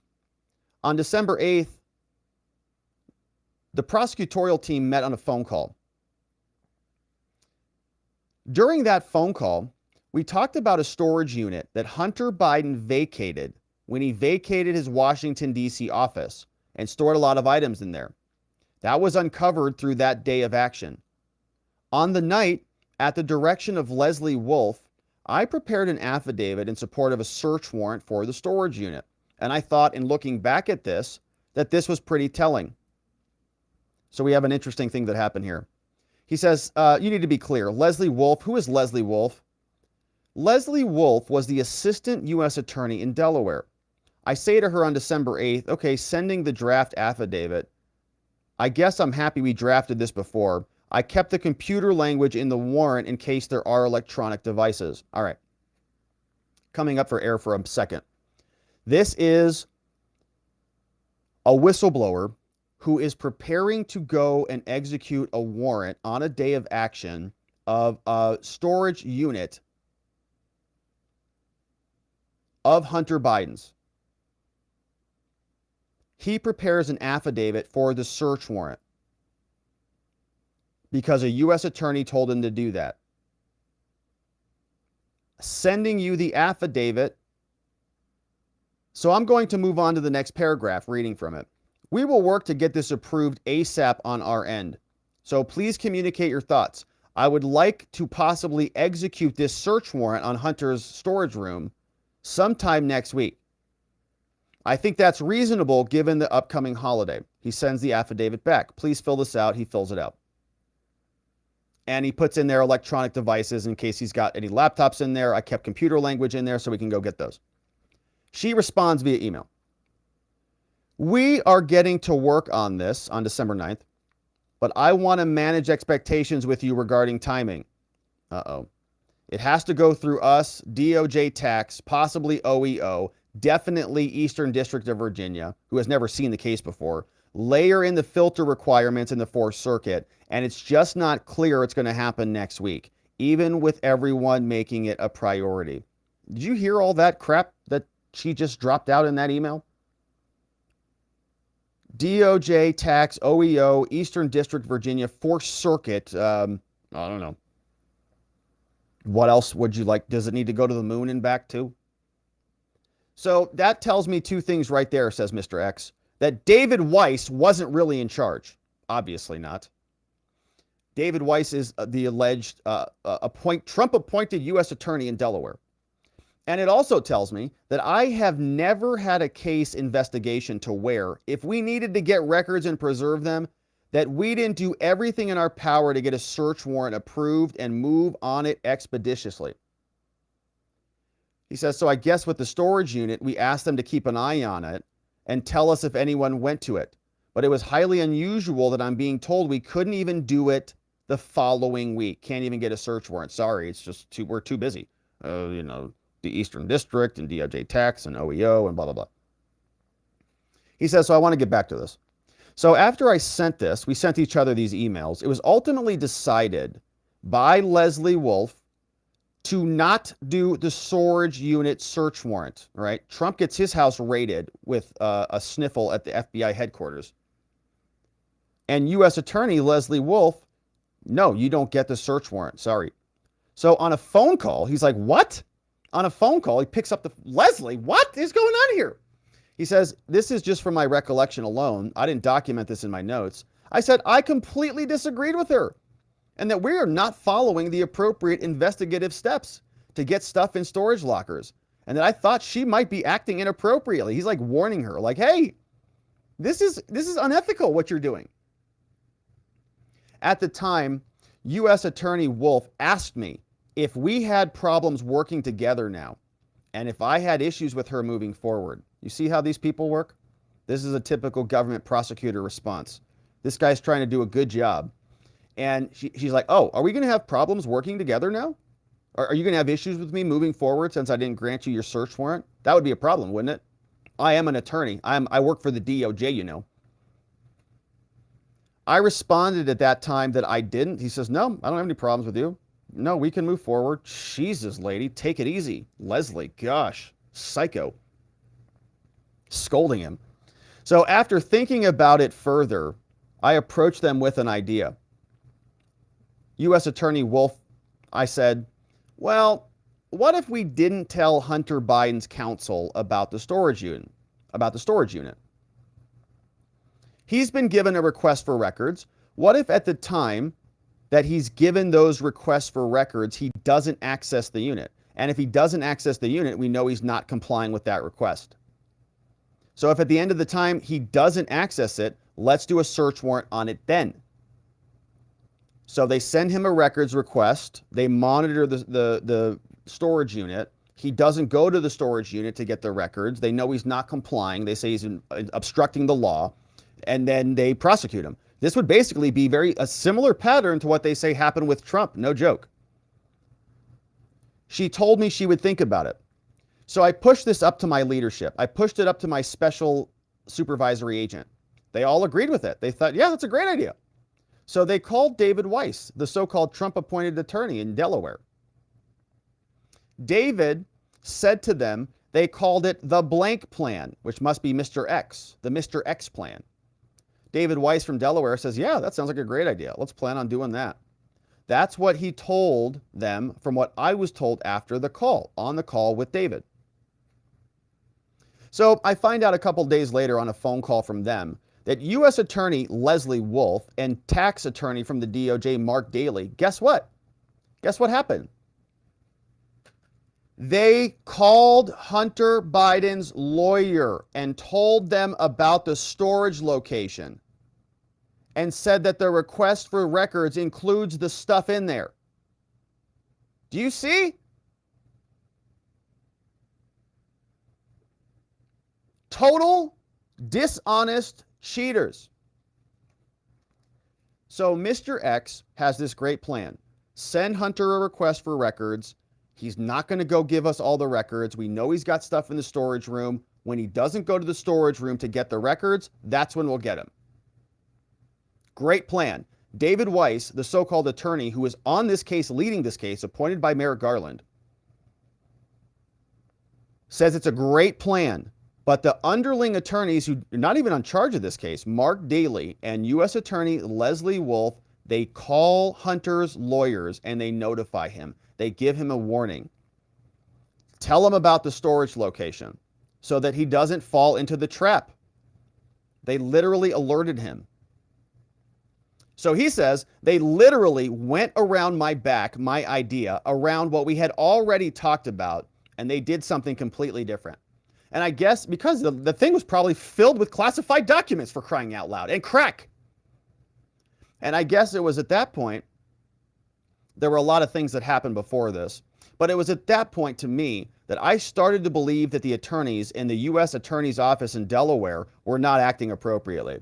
They were not following the appropriate steps. We were not a part of the trajectory or the planning of the investigation as we normally are.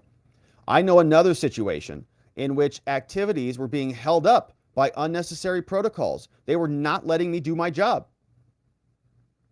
This is an email about requesting documents. I write in and I say, hey, attached are these documents that I request for interviews I'm planning to do that are out of town. I send those documents to them. Leslie Wolf responds, says to me September 9th, I do not think that you're going to be able to do these interviews as planned, Mr. X. These documents require approval from tax division. At present, Jack and Mark are racing to get the EWC motion on Stewart's desk. Along with the approval, he leaves out the name. Both of these items are higher priority, and we can't pull time and attention away to move these subpoenas through. He gets totally cut off. Appreciate that you're always trying to stay active and do some travel on your end. But we'll be able to get these interviews done when we have a little bit more breathing room. He says, okay. Well, I had planned stuff like this for weeks in advance to prevent this from happening. Hello. I had brought these up on multiple occasions all the way back in August. And now we're being prevented from doing it 4 days before? It's all already planned. He said, this is making it difficult for me to do my job. I don't understand why DOJ tax and senior management is needing to approve every simple document request and or witness interview. And maybe this is a conversation that needs to be had at a higher level, Leslie. I can push these interviews off. Just know that I'm trying to do as much as I can to plan and get these tasks handed down to me accomplished in a timely manner. I discussed with Mark that interviews we had planned for the end of the month. And so again, at the end of the month,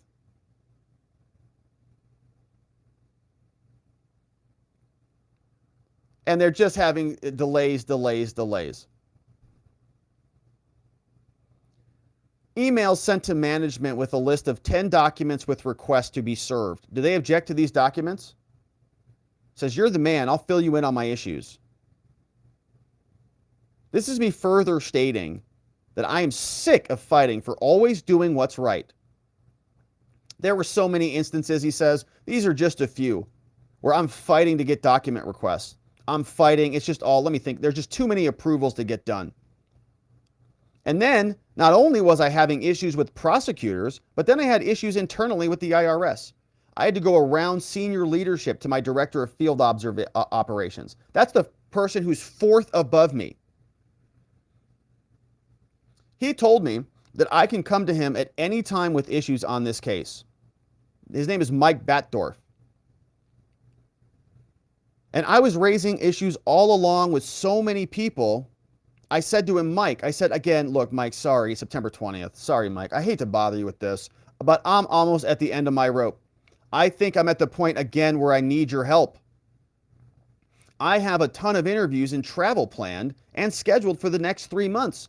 Keeping on a timeline is extremely important, and I don't want this to continue to be a problem.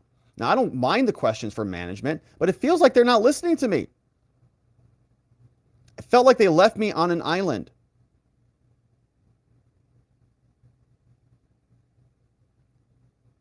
Now, I want to be mindful of the time here to the chairman. He says, well, what, 15 more minutes? He says, yeah, 15 more minutes.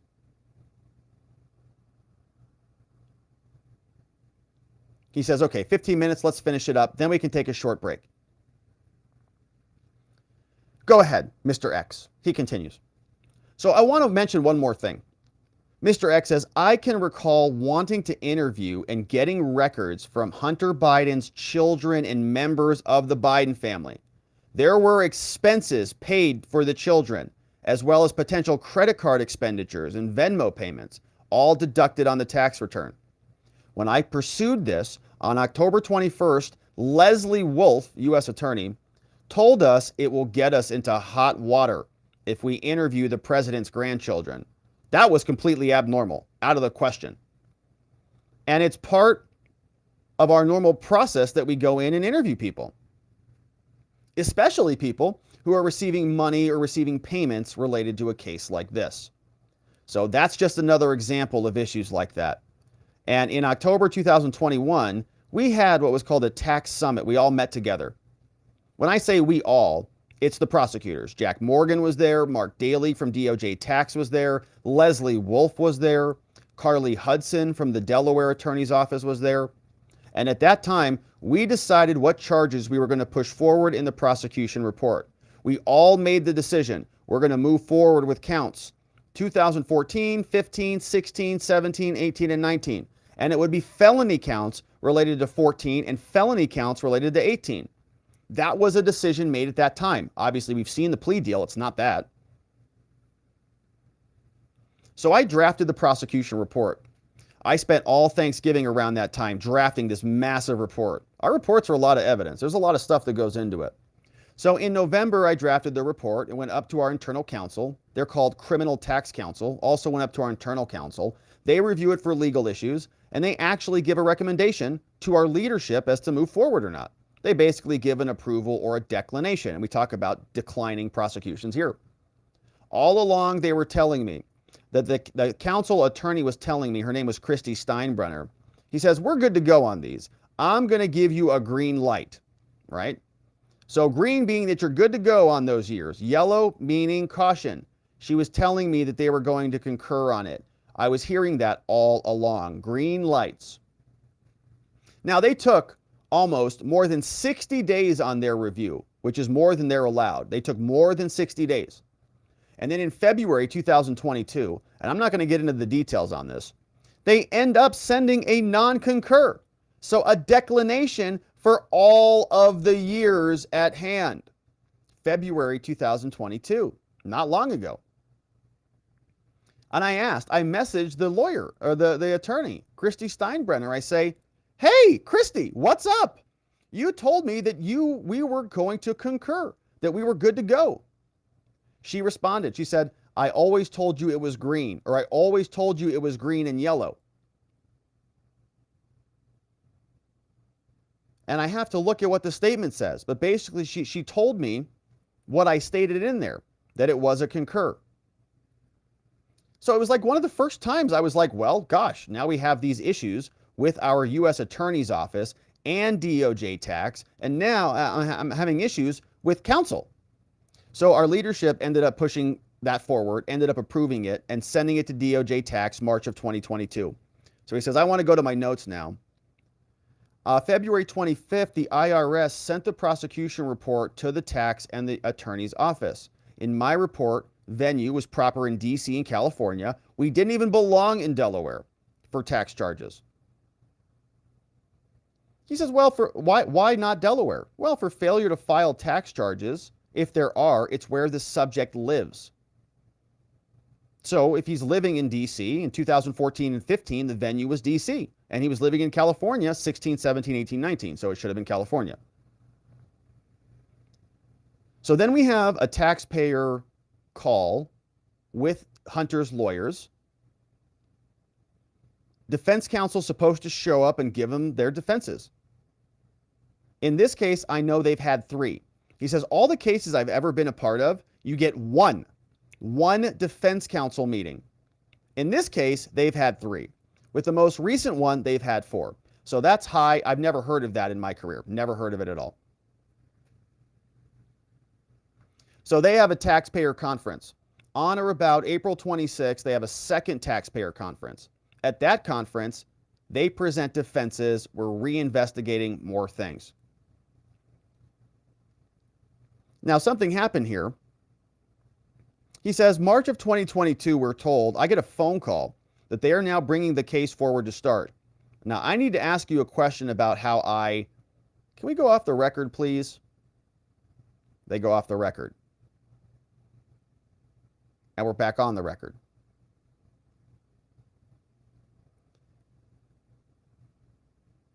And then they go off the record again. All right, so let's carry on. So March 2022, we know that they're going to DC to open a case, okay? So I'm told, this is from my recollection of conversations, I'm told it was sent to the line attorneys from the DC U.S. Attorney's Office. They got my prosecution report, all the information we had on Hunter, and they said, hey, we want to open this case here. The line attorney says, okay, here's the process. We'll get you guys going.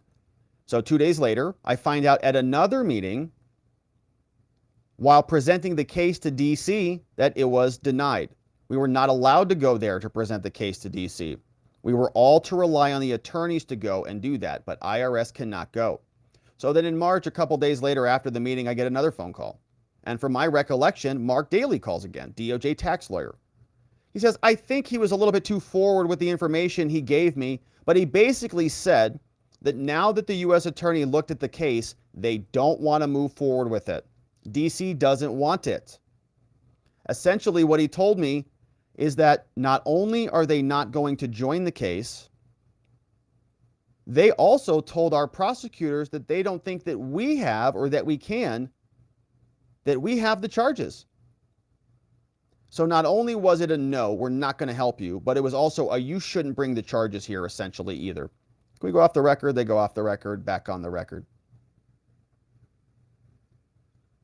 So the first impression from the DC's office was, it looks great, here's the process. Didn't sound like they were going to move it or say no, but all of that changed. So this has been very frustrating for me, says Mr. X. But at the end of the day, they're following this normal process, they called it. And so all that happened, and so we're no longer even talking about DC anymore. Now we have the defenses presented 2014, 2015, and I was having a lot of issues with the DOJ tax lawyers and the U.S. attorneys about 2014 and 15 because now they're doubting it. So we ended up reinvestigating all of it.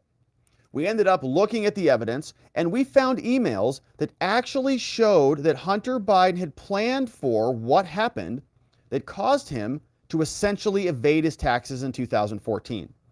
So he was planning for it. We presented this. We dug into it. We figured this all out.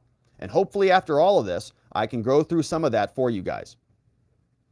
But we dug through this all, says Mr. X. And then we were like, we finally figured it out.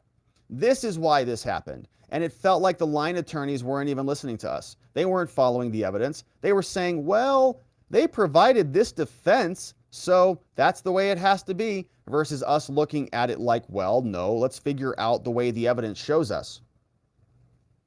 So there was a heated argument between myself and Jack Morgan, the DOJ tax attorney, where I said, Jack, I don't think you're looking at this evidence appropriately. You're saying something completely different than what the evidence is showing. And he asks another time, do we have a problem here? Are you questioning my ethics? Are you questioning my integrity? Another argument like that. That's what these people do. They scream about it. We saw that from Durham yesterday. I'm offended. That's offensive. How dare you question my ethics? Yeah, we're questioning it. So we ultimately ended up asking for a meeting with David Weiss, the U.S. attorney in Delaware. We were afforded that. And at that same time, so this is in mid-June, we met with David Weiss and all the leadership. FBI, ASAC, SAC, all the people from the FBI, Stuart Goldberg, tax, we all met in D.C. We were able to present the findings about 2014, 2015, and the case. We were constantly pushing David. We were pushing our leadership with, I'm using the wrong word, we were reciting, not pushing, we were reciting what the evidence showed. And I'll show you what the evidence was. Ultimately, what happened is we have a meeting, a phone call. It's in early August. We get a phone call, all the teams on it together. So Leslie Wolf, U.S. attorney's on there, Carly Hudson, Jack Morgan, Mark Daly. And they say at that meeting that we are going to approve the recommendation for the charges. He says, this is from my recollection. They are going to approve a recommendation of charges for 2017, 2018, 2019, and that the venue for those is California. They were not approving 14 and 15, and if I don't remember if it's included, it's 16. But I want to say that in an email from Mark Daly in August 2022, after his phone call, he basically said, we have 3 upcoming interviews. These 3 interviews for weeks in September. 2 districts, Delaware and Los Angeles. Basically saying that they're approving the charges and they are moving forward with it out of California. But we also learned what they gave what's called discretion. This is what I was told from memory. But they didn't get full-on approval. They gave discretion to charge the case, meaning you can or you can't. From my understanding with tax, if they were to approve the charges, California would have to charge the case. So we have one last meeting, says Mr. X, with David Weiss, the U.S. attorney apparently on this case, in early September 2022 to talk about 2014 and 2015. And at that meeting, David says to us, this is from my recollection, that he agrees with us regarding 14 and 15 tax years. They're great. Yes, we investigated it. We figured it out. But he has been getting concerns from the DOJ tax regarding the tax years because they viewed that at a trial, it could affect the later years. That the information regarding the brother's death, the substance abuse, all that stuff, all those things could play a huge role and cause the jury to have sympathy for him and not convict on the charges. Yeah, plus the fact that it's daddy and he's the vice president, the current president. At that time, David is telling us, well, I'm still weighing it. I love 14, I love 15, I want to charge it. They ask him, when? When are we going to charge it? He says, probably end of September. It was kind of up in the air. Then October 6th happens where there's an article this gets into what happened and we were ultimately removed. So October 6th comes around, I believe the date. Washington Post comes out with an article. In that article, it talks about the difference between investigators and prosecutors. And there are statements that are made in there from Hunter Biden's lawyers basically saying that we're getting a biased view and that threatening us with criminal wrongdoing if this is being leaked to the media. Yeah, Hunter got agitated, right? His lawyer started hitting back. So October 6th, the article comes out. October 7th was the meeting between David Weiss. And that's where those statements were made regarding David saying, I'm not the deciding official on whether charges are filed. What?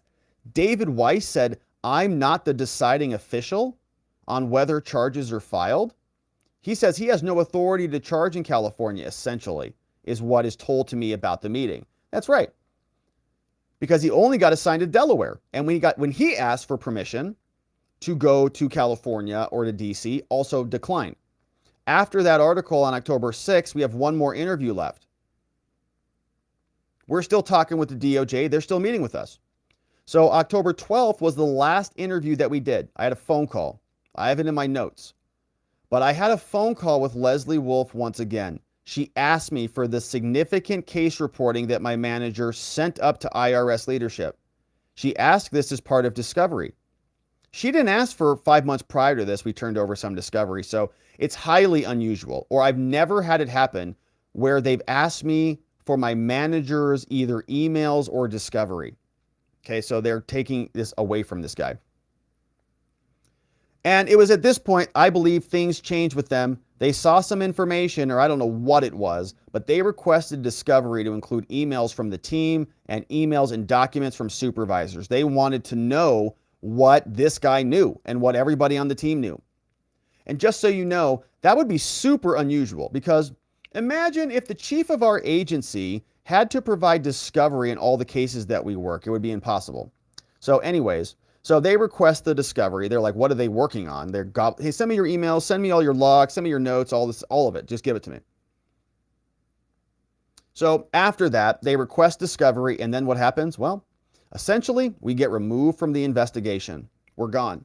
I sent an email December 7th. Says, so I was informed by my special agent in charge that the meeting scheduled for tomorrow needs to be canceled. Please confirm that's correct. Mark responds, says, David, meaning David Weiss, and Daryl have been in conversation, and that's what we've decided. The meeting is canceled. I will let the team know. So we found out, talking through our SAC, that the attorneys had found we were always asking for updates. When are we going to charge? When are we going to charge? When we were told that the prosecutors had found some emails that concerned them if they could actually charge the case, that's what they said to us. So at that point, I'm shocked. And I'm like, you guys told me prior to this that these for years are slam dunks. We were in this whole posture to charge. And then all of a sudden they're saying this. Continue to move forward to the end of April. The media articles come out regarding the whistleblower. And I don't think it was maybe 2 weeks later, and they go off the record. He says, I want to close with just this. One final thought.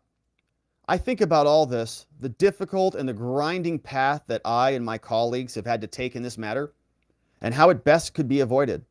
I humbly view my role here today and my response to the committee's request to provide the facts as the best I could. But for myself, as I reflect, it is difficult not to believe that appointing a special counsel in this matter is the best way to go forward to give everyone confidence in the fairness of our tax system. While the impression was that the U.S. Attorney in Delaware has essentially the powers of a special counsel in this case, free rein to do as needed, as is clearly shown, this was not the case. And that's exactly, we knew that. We knew that he has no powers. The U.S. Attorney in Delaware in our investigation was constantly hamstrung, limited, marginalized by DOJ officials as well as other U.S. attorneys. I view that a special counsel for this case would have cut through the toughest problems that continues to make problems for this case. So I would ask that Congress and the administration, after reviewing the facts, to consider a special counsel for this case, as well as consider the appropriateness of special counsel in taking their authority and spin-off investigations that have the same problems.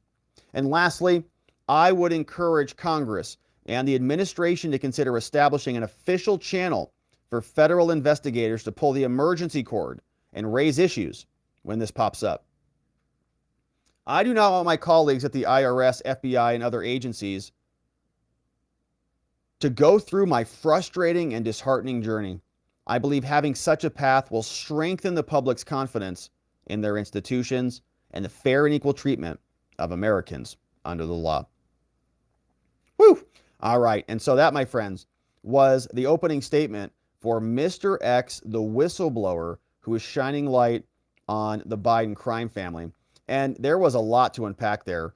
What I think is the most egregious violation that we saw was that the DOJ was literally warning the Bidens about their pending investigation so that they could do stuff to their storage lockers. Not a surprise at all. And so that is just one of two whistleblowers who is out revealing the truth about the Biden crime family.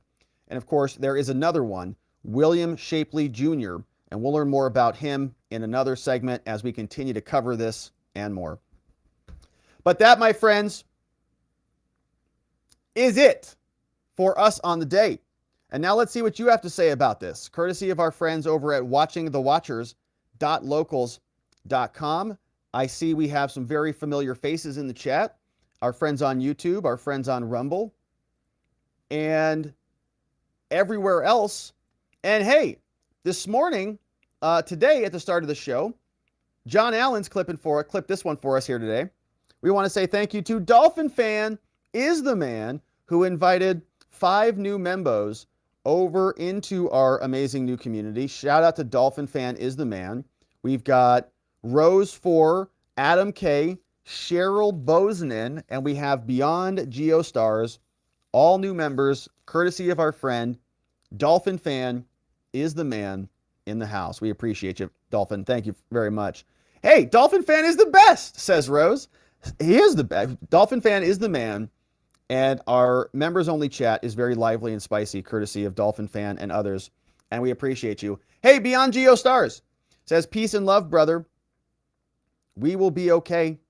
We appreciate you, Beyond. We will be okay. Everything's going to work out. Don't stress about it. It's one domino after another. It's the domino effect. It's just one thing after another just keeps popping on by. And we will be victorious. Good to see you, Beyond Geo. John Allen says, hey, Rob, I have an idea. Curious if we can look into posting something. I'll think about that, John. It's a nice suggestion. Probably won't do it probably won't do it on there, but it's a good suggestion. Thank you for the tip. Fred Petamonte says, I must apologize to everyone. Johnny didn't get engaged to Alina Abba. He got engaged to Alina's dog. Oh, well, it's hard to understand him. He barks his words. Oh.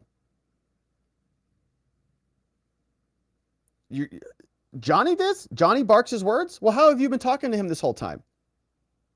Certainly Johnny's not married to, well, maybe he's married to a male dog? I don't know. I'm confused. But thank you for that, Fred Petamonte. I appreciate that one. And shout out to Johnny. Hopefully they had a beautiful, beautiful wedding. And that means Alina's free, which is great.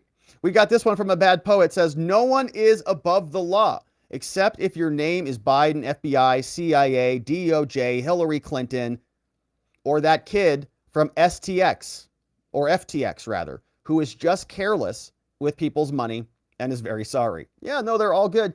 Basically, if you're a part of the Democratic slush fund operation or a Democrat in general, then that is something where you get a different standard of justice. Indeed. Thank you, a bad poet, for that one. Third proverb says, looks like we're fresh out of plausible deniability. Yeah, I think that's probably, you mean the Democrats, or they keep trying to cover this up, excuses, but they're running out of them from third proverb.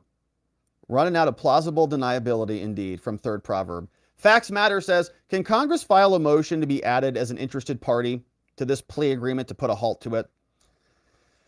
No. You mean like a motion to intervene or something? No, but I think what they could probably do is submit like a sentencing memorandum to support it. A sentencing memo. I don't know that the judge would read it. But yeah, I mean, theoretically, the judge could reject his plea deal and say it's not in the interest of justice. It doesn't happen often, but a judge could do that. It's a good question.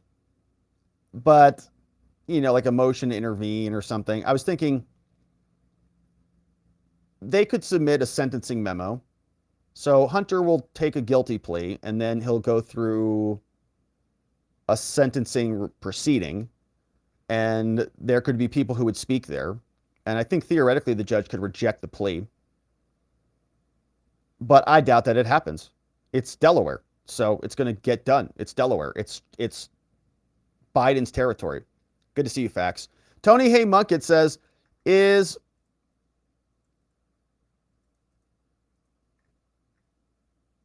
where did that go?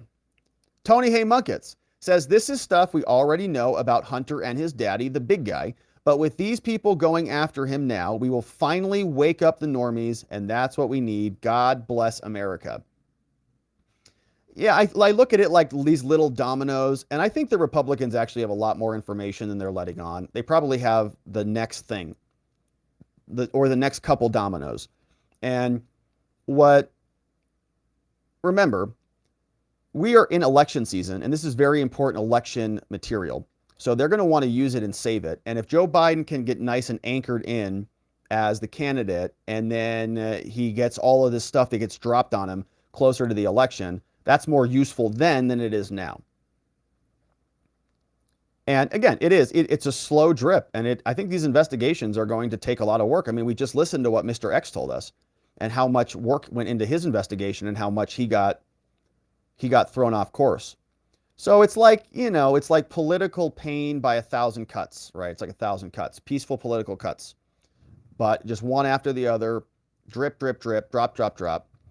And eventually, I think the media is not going to be able to cover it. I mean, I know today they rest in peace to the submarine people, but they're not going to be able to keep hiding this stuff.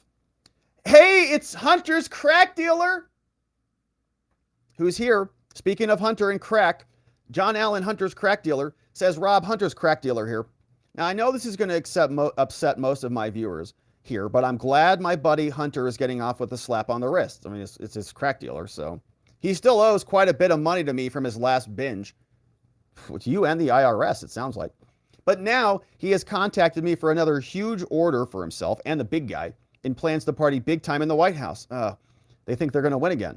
Of course, this time I'm collecting up from all the past dues because who knows how long they will stave off the Republican attacks. They might not be able to do it. By the way, speaking of Republicans, I recently picked up several new clients from referrals of the big guy on deep state Republicans. Got to keep my bases covered, Liz Cheney has stepped up as a third largest buyer under the Turtle McConnell. He may be slow, but you should see him on a bender, just saying. That's from Hunter's crack dealer over on Locals. And thank you, Hunter's crack dealer, for that. And I think it's a good point.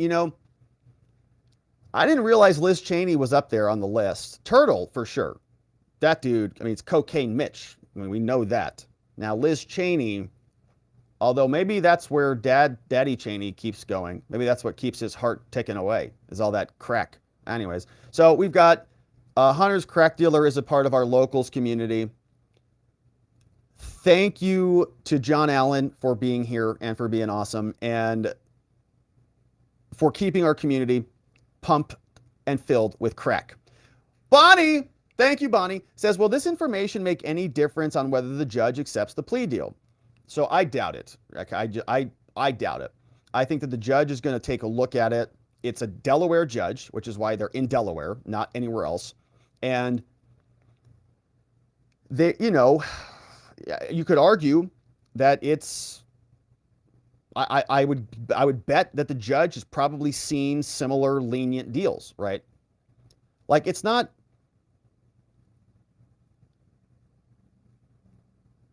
if there wasn't all this other evidence out there,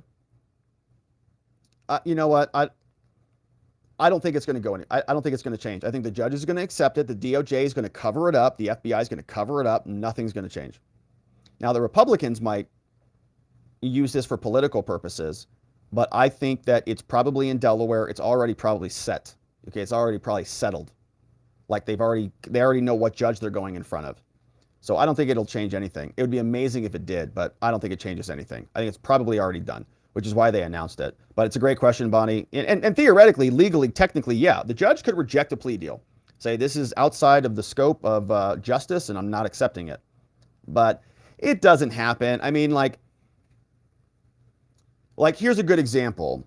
And I think I can pretty much guarantee this has happened to me in my career. But let's say I have a client who's going 140 miles an hour, all right, on a freeway, which is like nuts, okay, which I've represented many people doing faster than that. So 140 on a highway, it's like, you know, reckless driving, criminal speeding, whatever. Let's say that I represented that person and I was able to get that person all of the charges dismissed and essentially have them take a defensive driving school deal and dismiss the entire case, right? By the way, which I have done. Okay, I've actually gotten those deals many times, and people might look at that and say that's crazy, right? You know, that's nuts. But those deals do happen. Now, those people generally have extremely, high levels of mitigating factors and all other things and extenuating circumstances and a great judge and all sorts of stuff. But I've also had deals like that have gone through, but I've also had deals where I've taken that to another judge and the judge just says, what, are you absolutely nuts? Get out of my courtroom, okay? But you can't get it if you don't ask for it. So ask, and the judge would just say, I will never give that to you. No. And I want, at least one criminal charge to stick, not in my courtroom. I'm not letting you do driving school for 140 miles an hour. And so you have these negotiations, and the judge could just say, no, like I'm not going to accept it. And you got to go back. I've even had prosecutors agree with me to have a judge accept it. And the judge still says no. Those are the worst. Then you got to file, then you got to do some fancy stuff. But it's possible, I would say unlikely most of the time, if everybody agrees and it's a case like this, the judge is going to squeeze it through, unfortunately. Blue on up says, no one's above the law, baby. Some government officials seems they're actually doing their job. Wow, finally. And shout out to these IRS whistleblowers, man, who are coming out and spreading the good news for all of America to hear. Amazing. And thank you, Blue on up. I appreciate it. This one came from Jack Cross, says, nice work. Thanks, Jack. Appreciate you back. Appreciate you for sending that one in. Here from Michael Allen Hughes says, the mafia became our leaders throughout the world. Yeah, the gangster Biden crime family. It's like the mob in there. They're just whatever they want, grifting money.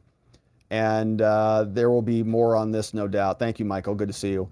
Tony Hay says, I love how you can explain how the law works, even though we know that it's all crap with the pencil neck censured and the truth about Hunter and Biden coming out. Do you feel we have a win? Wake up the normies. There's a lot in there, Tony Hay. Thank you for sending that. Yeah, a lot of it is all crap. It is fun to know how it works, even though it's all crap. And you're right. Pencil neck did get censured.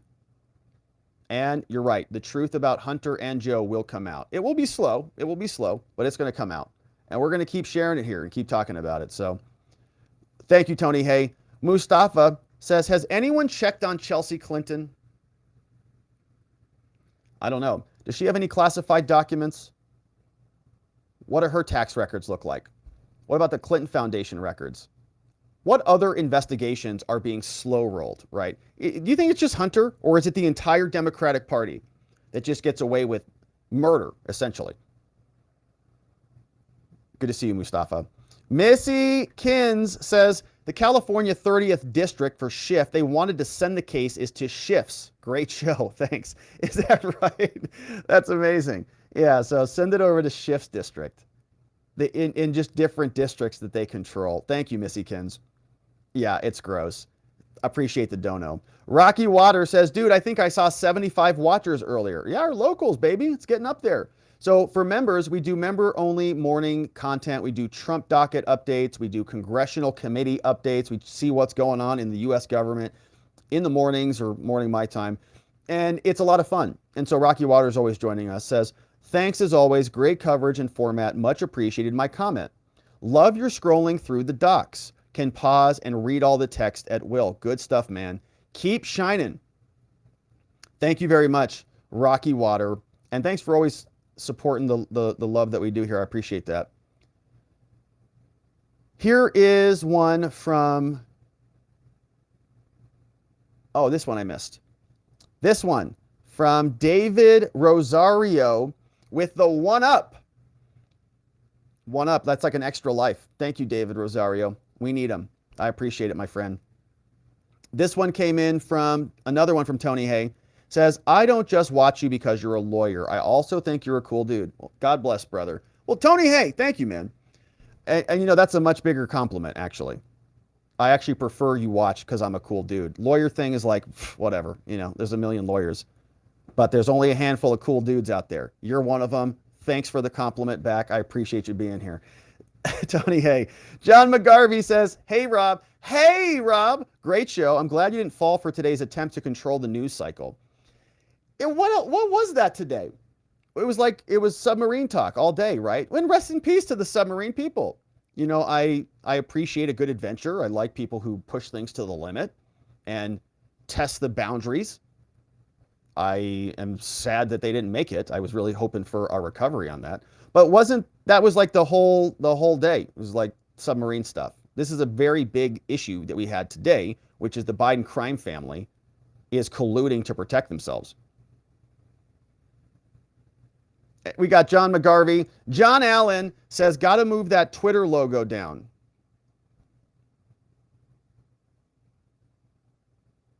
Where's the Twitter logo? I'm totally confused. I tried to dig hard on that, John, but I don't know what we're talking. What Twitter logo? John McGarvey says, great show, Rob. Thank you, John. Glad that you're here, my friend. And Facts Matter says, we got crack, lots of whack. We have always have each other's back here on Locals. That's true. That's true. That's a good one. That's a good poem. We got crack, lots of whack, and we have each other's back over on Locals. And we got Hunter's Crack Dealer. We do have some whack. Hunter's Crack Dealer. If your Locals is saying, where's the crack cat? It's Hunter's Crack Dealer. He's in the house. We also got Jake Sullivan, who's over in our community too. And he's always just, you know, Jake Sullivan, he's always yelling at us. Get things in order. Hopefully he's not listening. I'll be in trouble. But anyways, so those came in from our amazing friends. Brent Wells says, when does Al Sharpton get indicted for tax evasion? I don't know. I mean, how many people should be indicted for tax evasion? A lot. If we had equal justice, how many people would be prosecuted? And how many other investigations are being covered up out there in the DOJ land? And what types of investigations are those, we ask ourselves. All right, let's see what we've got over on Twitter. We got Danny McWilliams says the IRS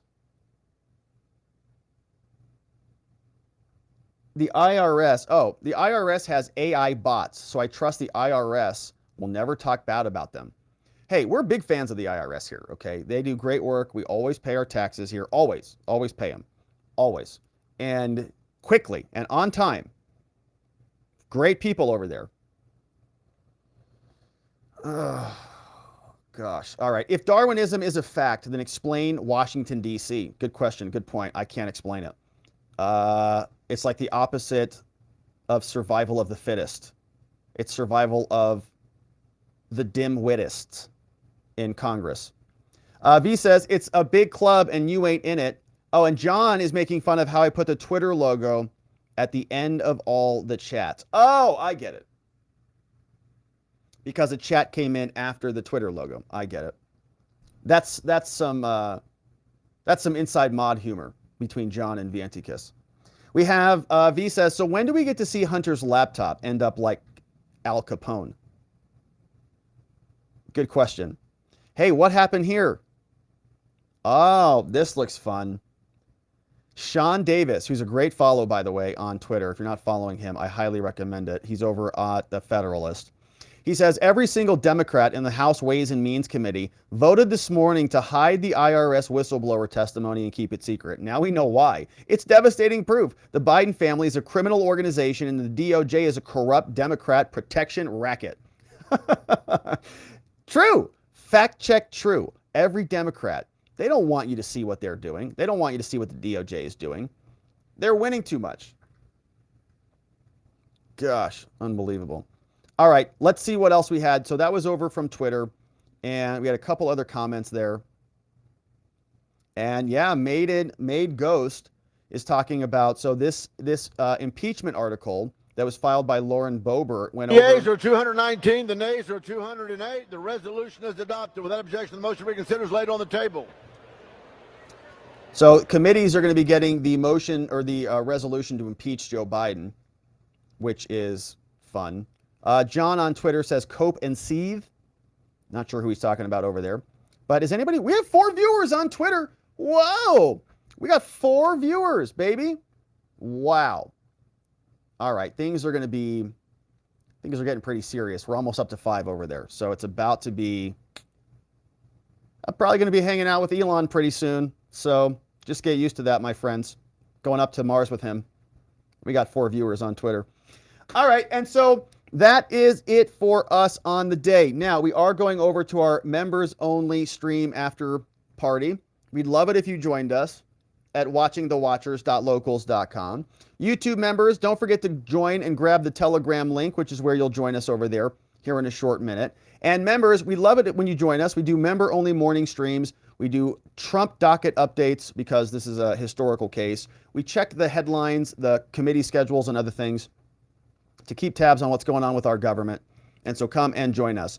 Also, don't forget to grab your Field of Greens, courtesy of our friends at fieldofgreens.com, where you can get your real organic superfood and save 15% off with code Robert at checkout. We'd love to see it. Also, don't forget to grab your Mindmap software at spotlightlawyer.com/mindmap. If you like this software, you can create a free account at spotlightlawyer.com/mindmap. Thank you to our mods and meme smiths who mod down the fort for us. Vientikis Prime, K Bean, Just Cause, Playing Hookies in the House, Ronnie Cole, our friend Zulu, Beyond Geostars, Zach Nichols, John Allen, Janik909, Dog Digger, and Donut Mind Me. Our meme smiths, Sleepy Dog Lee, Geegum Geegum, and Nathan N810, all memeing down the fort for us all across the fruited plain. And we're grateful for everybody who joined us. Members, hang out for a minute. We'll be back in a short second for our members-only after party. Everybody else, thank you for joining us on this very beautiful day. Tomorrow, we'll see what the second whistleblowers transcripts have in store for us and attend to the fallout from this very big bombshell today. But that is it for us on the day. We are going to leave it there. I hope to see you right back here tomorrow, so that together, with your help, we can shine that big, beautiful spotlight of accountability and transparency down upon our system with the hope of finding justice. Make it a beautiful night, my friends. Sleep very well. I'll see you right back here tomorrow. Bye-bye.